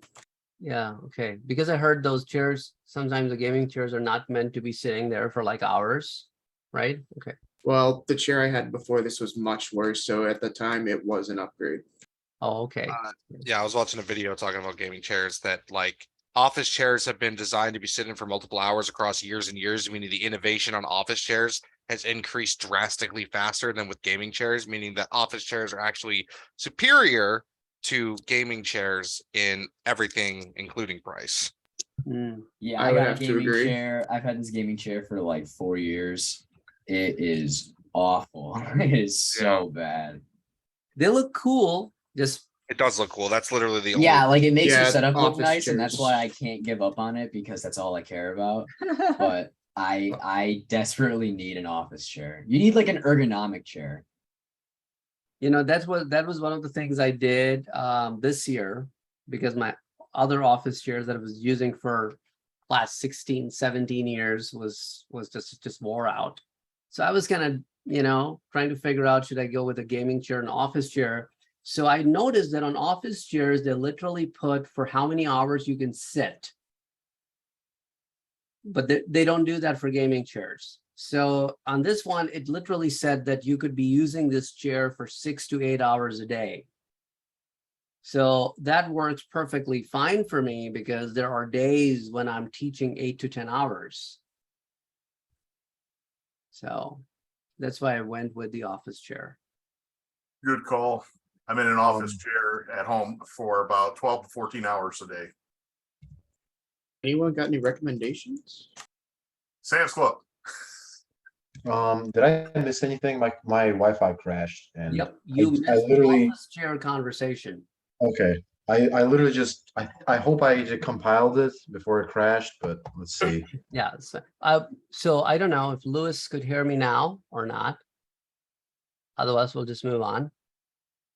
I don't know. Okay. Luis Vasquez. Okay. So I'm also exiting out of here, F3 out of here, entering strpdm.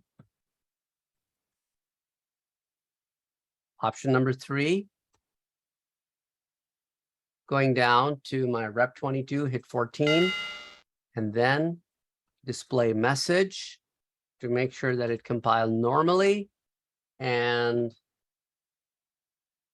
if you guys can give me another round of green checks, if everybody has it compiled normally.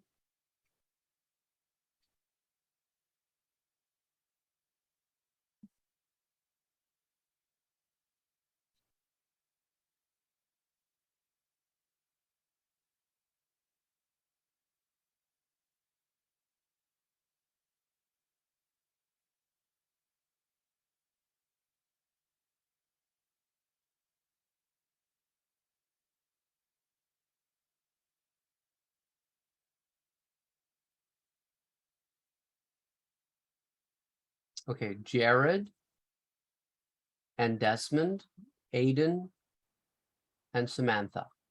I already did the compiling and everything. I didn't realize that. Yeah, to me recheck. too. I did it. I did it a while ago as well. Oh, okay. Okay,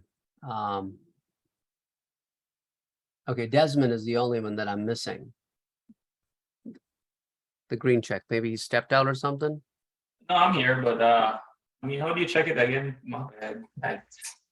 Were you able to compile it? Were you able to get the display message saying normally? Yeah, how do you check that part again? You just go down in the command prompt and type Yeah. DSPMSG and hit enter.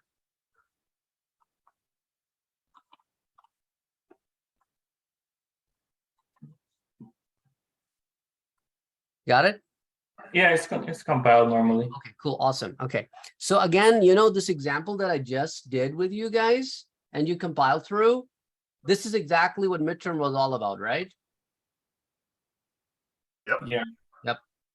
So now, anybody who is behind midterm, this could be a great example as a refresher for you to see how you go about creating a physical file member, adding record format to it, adding fields to it, and compiling it. And that's all I asked from you to do in the midterm. Okay.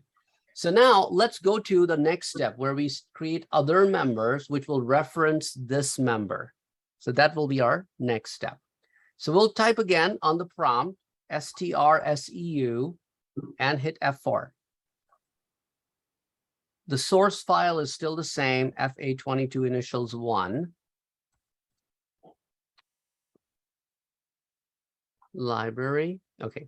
Now I'm creating a source member called courses 22 and source type is PF.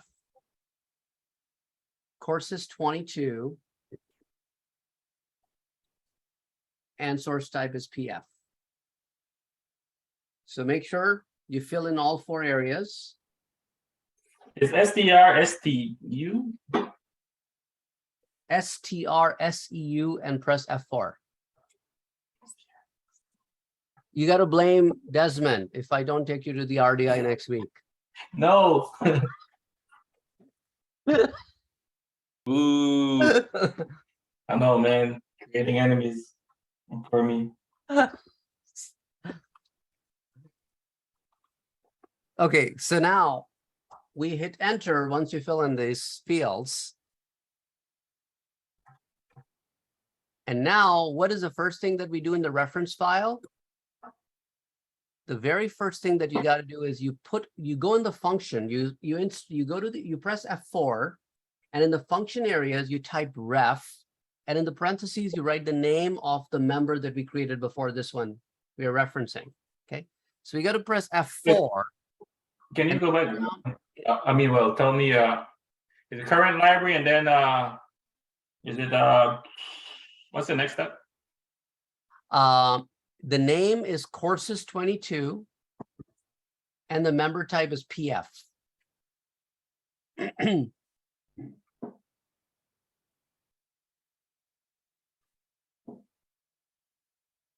Courses, COURSES 22.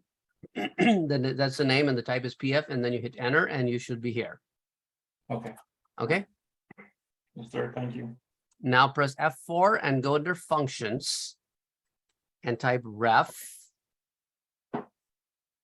22. That was the name of my previous member that I compiled. And we don't put the names in double quotes or single quotes. The object names are written without quotes. And then you press enter. And that is the only thing that goes on that line. The reference Where the name is or what the function spot?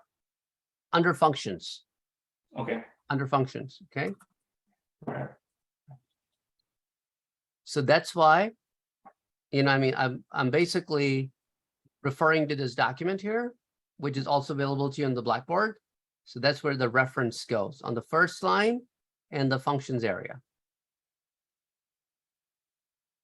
What was the shortcut for inserting a line and then going to a prompt IP. from the IP. IP? Okay. Yep. And then just press enter. Yep. Press enter. Okay. It's there. Now insert a new line after you press enter. And now we can start building the member exactly the same way that we build members. So let's start with the record format.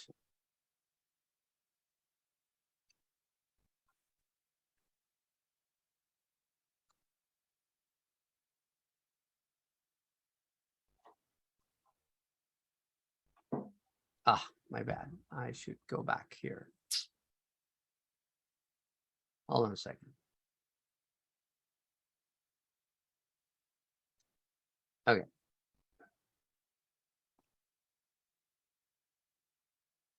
Okay, I'll wait for you guys on line number 3. Just want to make sure that everybody's done with the first 2 lines.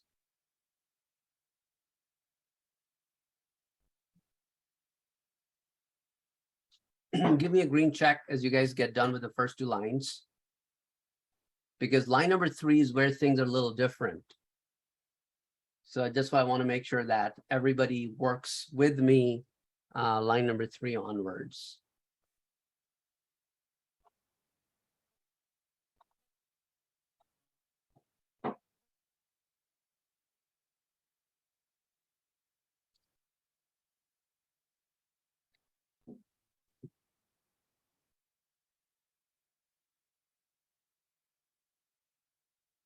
Okay, so missing it from Jack Harris, Samantha Cook, and Lewis. Okay, Samantha also got it. Okay, Jack also got it. Okay, and Lewis, I don't know if he's here or not. Okay. On line number 3, in the name area, we will type CID, which is the name of the field that I'm borrowing. And then under REF, I will type the letter R. That's it. So all I'm saying is I'm referencing the field description from Rep 22. So write the CID in the name field and R in the reference and hit enter. That's all you got to do. Then insert a new line. And next I will type the C title. And again, I'm referencing. So I'll put R under ref. So that's another field I'm referencing.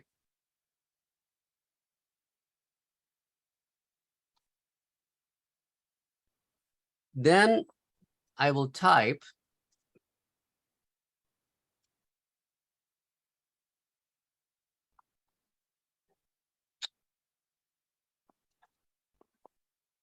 my third field, which is C credits, and the field names have to match, and put R.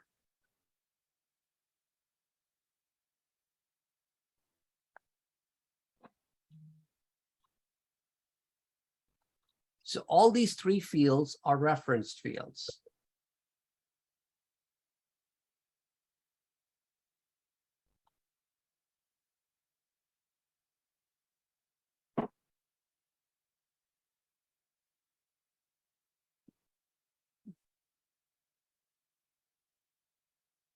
And on the very last line, I will promote my course ID field to the key status, just as a refresher for what we did before the break.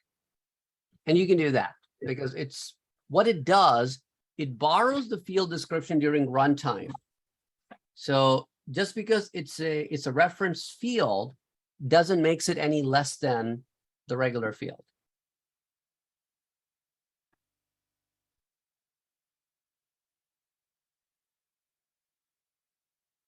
Again, when you guys are done with this, all of these lines, exit out of here and compile it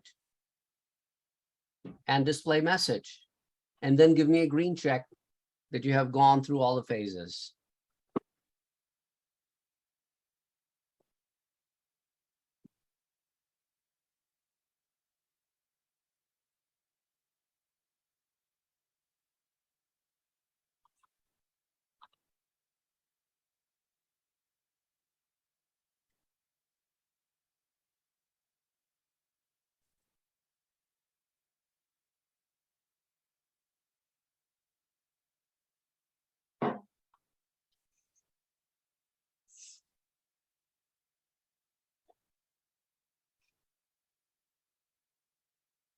I was about to compile and I got exited out of V2 Cloud, so I'm going to take a little longer. Say that again, please. I was about to compile, but then I was logged out of V2 Cloud, so I'm going to take a little longer. Oh, sure. Yeah, yeah.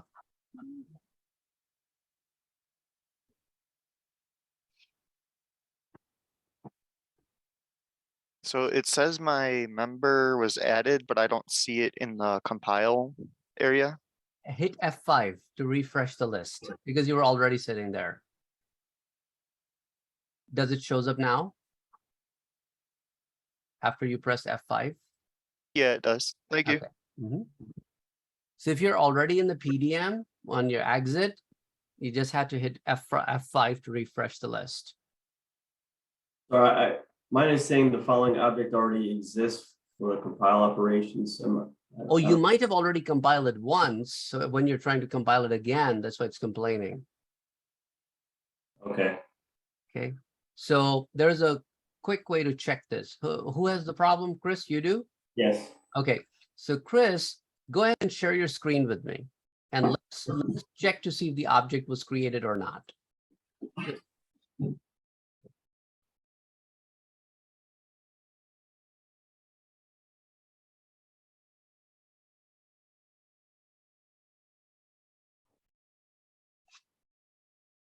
Okay. Say Y, press Y and hit enter. So you, okay.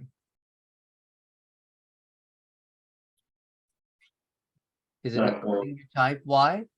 No, well, hold on here a little bit. Okay, now, okay. How about hit Control and hit F12? Press Control on the keyboard and hit F12. Okay, cool. So now delete that 14. Okay, now, click in the parameters or command prompt line at the bottom of the screen and type DSP-MSG. Enter.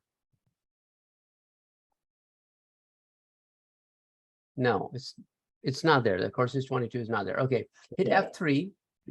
Hit F3. Okay, hit F5. Hold on a second. Oh, you only have rep 22 there. When you're hitting F5, is that the only member there? Yeah, before I had the other I think members there, but this one, okay, now it's showing up as this one only. Okay, now hit F3 out of here. Okay, now try again. Push option 3 and hit enter. And hit enter again. Okay, here you go. Whew. So go down to course 22. Oh. And then type 14. And hit enter. Awesome. Now type display message down below in the parameters. Yeah.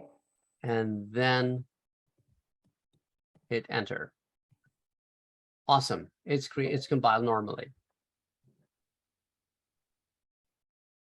Thank you. So I see that's okay. Jack, Desmond, Louis Munoz, Luis Vasquez, Samantha, Bart. Are you guys done compiling? Yeah, I compiled. How do I get back to that? Where are you at right now? No, you don't need to because I did not compile yet. So I'm just waiting for everybody. Oh to yeah, I compiled. Let me Okay. check. I can't, for some reason, it's not compiling correctly. I don't really know what I did wrong. Okay. Can you share your screen, Jack? There we go. Oh, okay. Can you go to your very first line where it says ref? Click on the ref. Okay, now, yeah, the name of the object is REP22, not REC22. Hit enter. It's always a spelling error. And now hit enter and then press F5 first to refresh. And then compile. Enter. And then go down to display the message. There you go. Oh, there we go. F3. Okay. Maricela, are you in now? So it turns out I didn't do a physical file, so I had to redo the thing. Oh, okay. Yeah. See, that's a little mistake can cost you 15 minutes. So always remember to put PF. Okay. Let me know when you're caught up with this. Okay, thanks. And for the rest of you, do you guys understand what happened here? This example.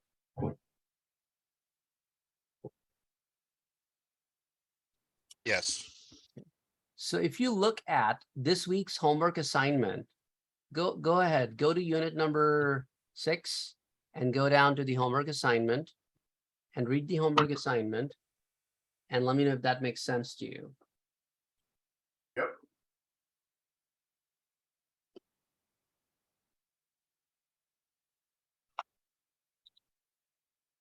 Yeah, looks good. So I'm asking you to do something similar to what you guys did here. You will first create a member by the name of subref. I'm even giving you the record format name because by now I can assume that you already know how to come up with a name. So I'm just giving you a name. And then I'm giving you the list of fields. And then you save and compile it.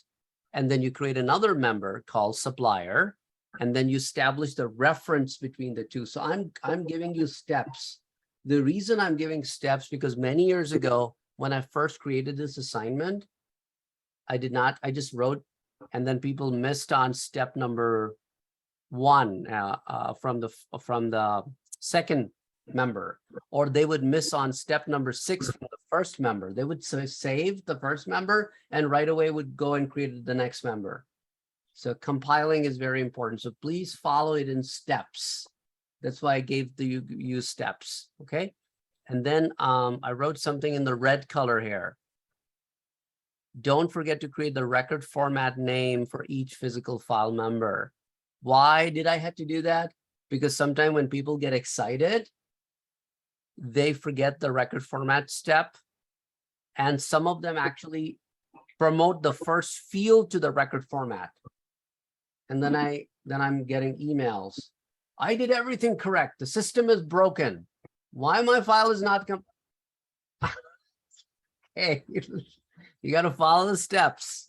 Okay. So that's why I always tell people, whenever you are done writing your stuff, compare it with one of the completed examples in the book to see if you are hitting on all the points. Okay.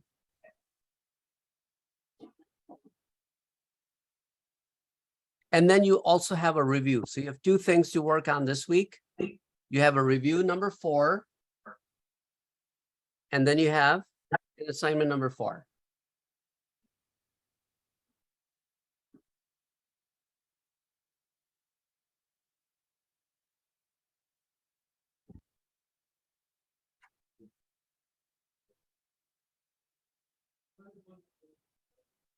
And Marcel, let me know when you're caught up or if you need any help, okay? Okay, I'm almost done.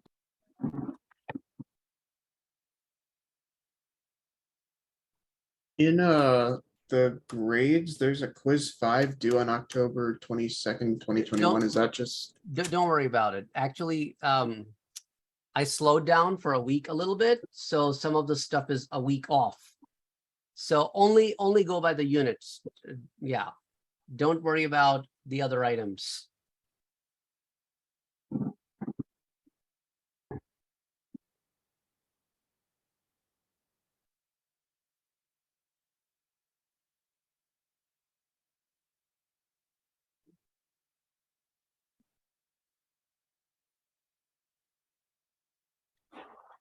Hey, since we're here, do you have any videos on pseudocode and flowcharts? Do you Yes, have I any? do. Okay. You put that up in the chat too, so I could steal it. Yeah, I can do that. And let me answer one question here. Hold a second. Oops, where'd that email go? Alex, I got your email and I fixed that. Awesome, thank you. Mhm. Okay, I'm caught up. Thanks. Cool. And are you done compiling and everything too? Yeah. Okay, cool.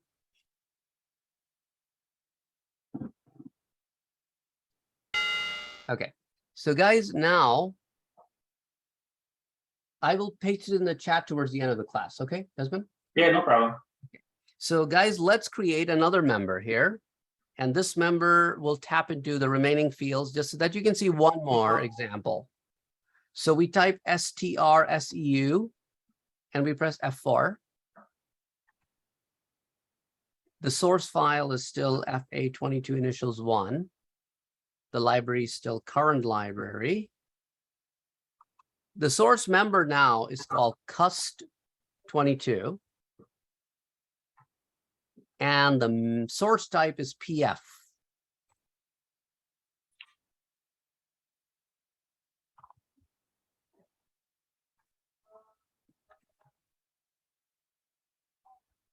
Sam, you were also caught up with the last example, right?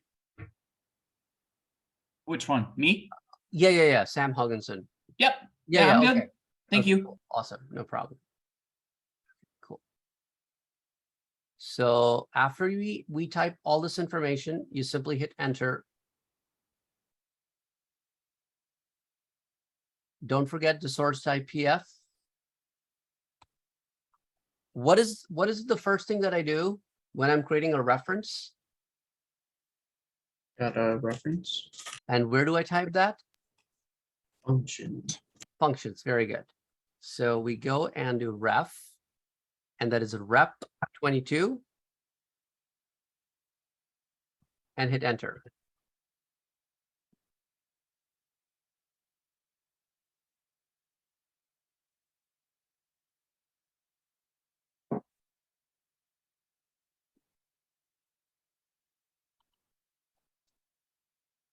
And the rest of the information you can follow.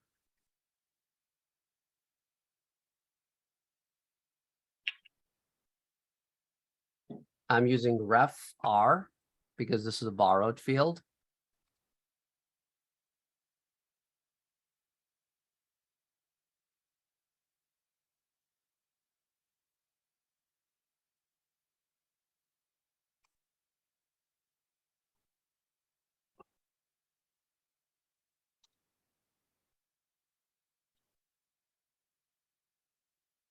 Now, this is where you got to be careful. It looks like I wrote a very long name called cusk FU namer, but it's not namer. It is up to name and then I Yeah, have an R. that just tripped me up. Yeah.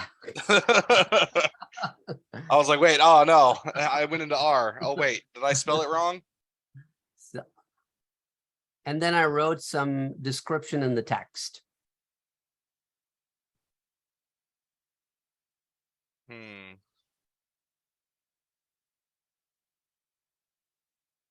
have an A next to cust namer. You probably might have hit IP. Oh, okay. That Does that matter, or can I just? No, it doesn't Oh, matter. okay. It just is an indicator that that's how you produce the new line. Okay.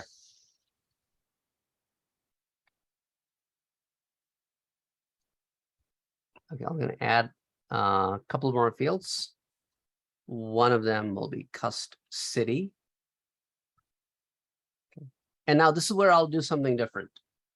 Cust city is actually declared inside as a referenced field, size 20A.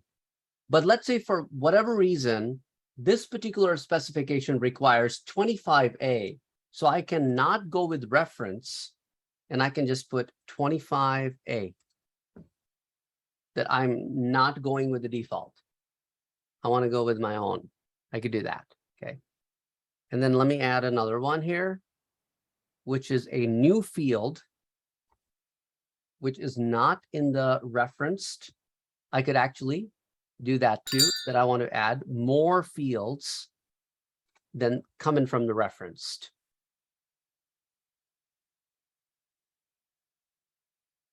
So you said not to worry if the us namer doesn't fit. Say it again. Mine didn't fit on the line. Oh, the R goes over. That's what I was asking. That's what I was talking about. That R is actually not the part of the name. R is in the ref, so it looks like as if it's custom namer. I got you. Yeah. Yeah, that definitely tripped me out.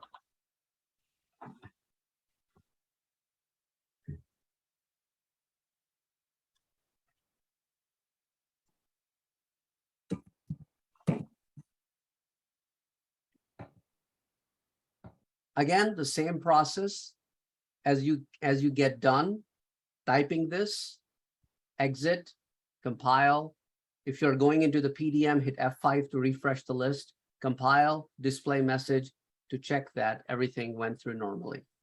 So for the key, even if it doesn't have a field of the same name, it Oh, still- my bad. I made a mistake there. You're right. It should be custom, not name. Thank you for catching that. It's custom. And I just compiled it. Then you can come back. It will be abnormally though. If you check your display message, it will be abnormally. So use option number 2 to come back to edit.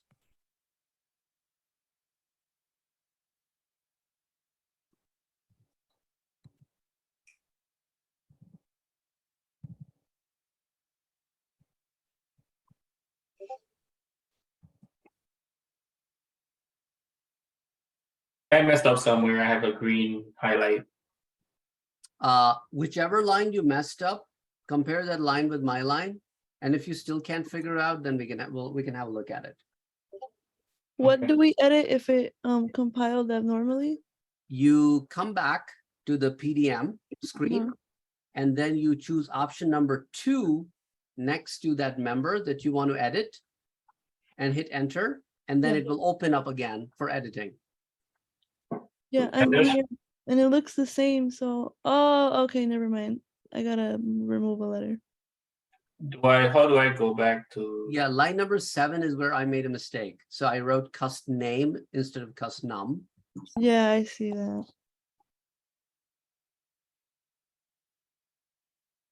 Yeah, I need your help. Okay. Share your screen, please. Yes, sir.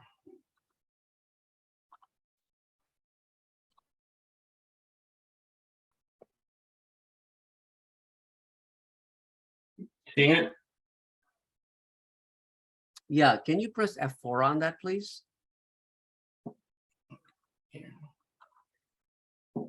F4. Okay, cool. Now, down below in the function, where you wrote parentheses 99T, that should be TEXT. I don't know what I don't even know where that 99 came from. Yeah. And okay, instead of deleting it like that, go to the leftmost parentheses that you have. Okay. Left, right here. No. The leftmost. See, there's a Oh, little. my fault. Yeah. Okay. Now type T. Okay. Now press the insert key on your keyboard. The insert. Yeah. Press the insert key on the keyboard, and that cursor will turn into a box. Which one's There is an insert key. It's usually next to the home key on the keyboard. Yeah. Home, page up, page down. You will have INS key. Oh, I got you. Yeah. Okay. Here you go. Okay. Now type EX. Okay. So, and then press the insert key again. So what insert key does, it helps you not overwrite and insert in between. So I'm good. Just press enter now. Yeah. Now press enter. Cool. All right. Okay. Now I'll share my screen again so that you can complete the rest. Yes, sir. Thank you.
So again, as you guys are done compiling this successfully, give me a green check.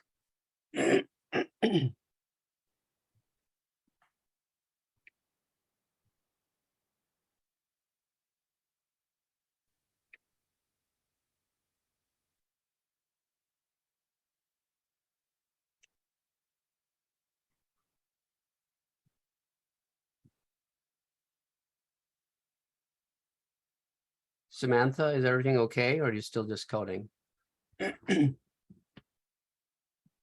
Sorry.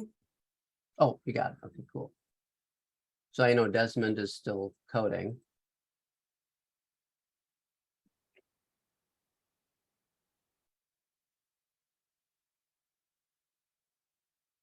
Any questions, by the way, for those of you who are done? Yeah. Do you recommend that we clear the messages after we receive or we know that they were completed or compiled normally? In the display message, they're automatically gone when your session is when your session ends. Oh, nice. Okay. I don't know why I have 6 lines and you have 7. I have 7 lines and you have 6. Yeah. You probably missed a line. Let's see. Let's see which line you missed. Oh, of course, you missed the very first line, which is a reference line. Wow. Wow. Now, in this editor, you cannot add a line before the first line. So what you got to do is you go to the very first line in the leftmost 0 and type I1. Right here? No, leftmost. Oh, yeah. Okay, type I1 and hit enter. Okay, now on the new line, press F4. Okay. And after you type F4, under the name type R. And under the name, type REC cust.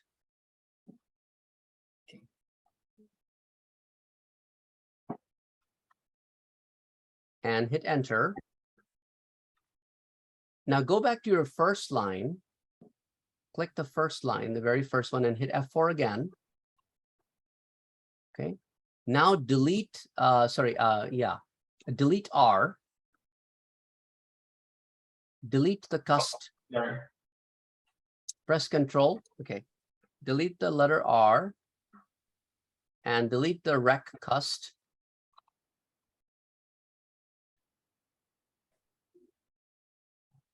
And then go down in functions and type REF in parentheses, then type REP22.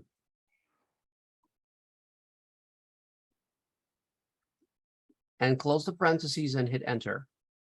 So that's a reference line that you are saying that I'm okay, and that you are, so that's why lines 2 and 3 are the referencing lines to the field in that place, in that one. Okay, so now you can hit, you can click on the very last line, which is the 6th line. Okay. And hit F4 and hit enter. Okay. And just hit enter. Yeah, just hit enter. Okay, now hit F3.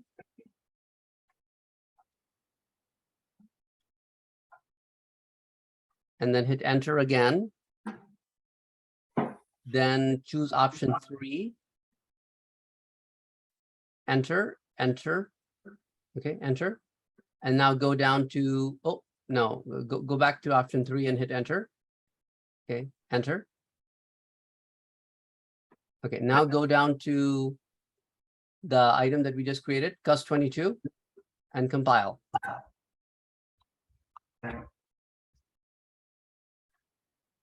And then check the messages.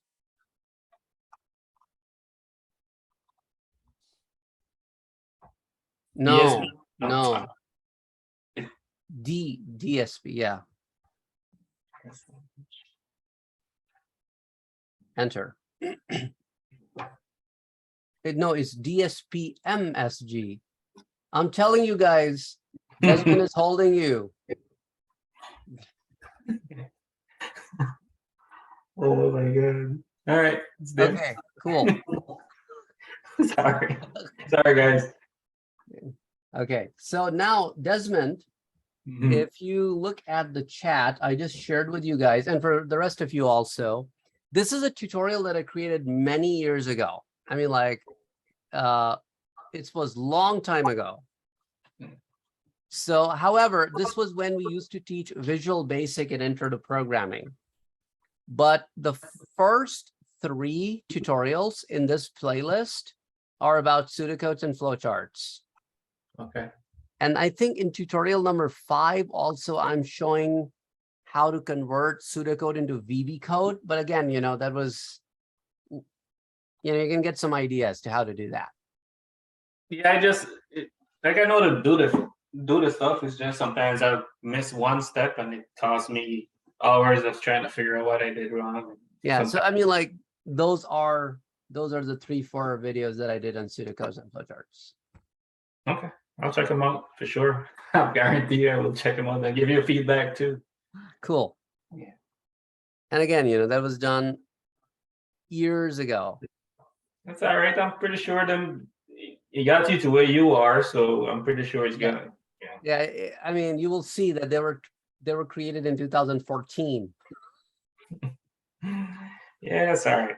I'll take it. But things have not changed much. But anyway, so with that, again, I would like everybody to those who have not had a chance to visit this week's assignment, to make sure that you understand what needs to be done. And you have a quiz to be done. And for those of you who are behind, again, I will go ahead and submit your midterm grades based on wherever you are, everybody is, after I grade your midterms tomorrow. And then you guys, I mean, because midterm grades are not final, they're not preserved. So you can continue to improve your grade by turning in the missing items. And then your final grade will improve. So by the final, so that final grade that I enter in December is the final grade. The midterm grade is just a way for us to inform the school that the following students are doing okay and the following students are a little behind.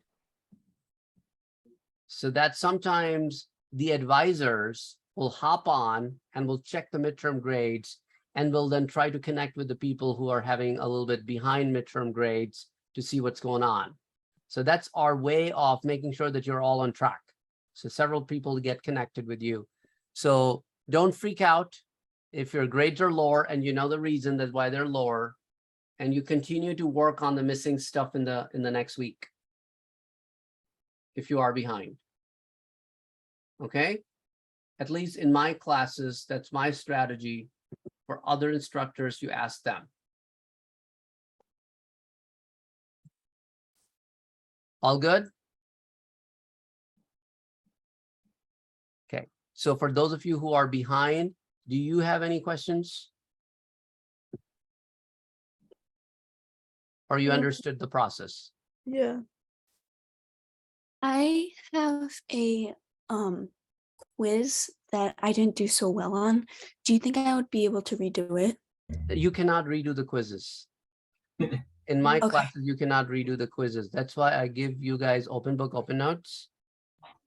And I give you the whole week to do it. And you cannot redo the quizzes because the answers are out and there's no point of asking you to redo the same one that you have already seen the answers for. But you're tricky. Yeah, I know. Some of them I thought I had the answers correct, but it was just. And one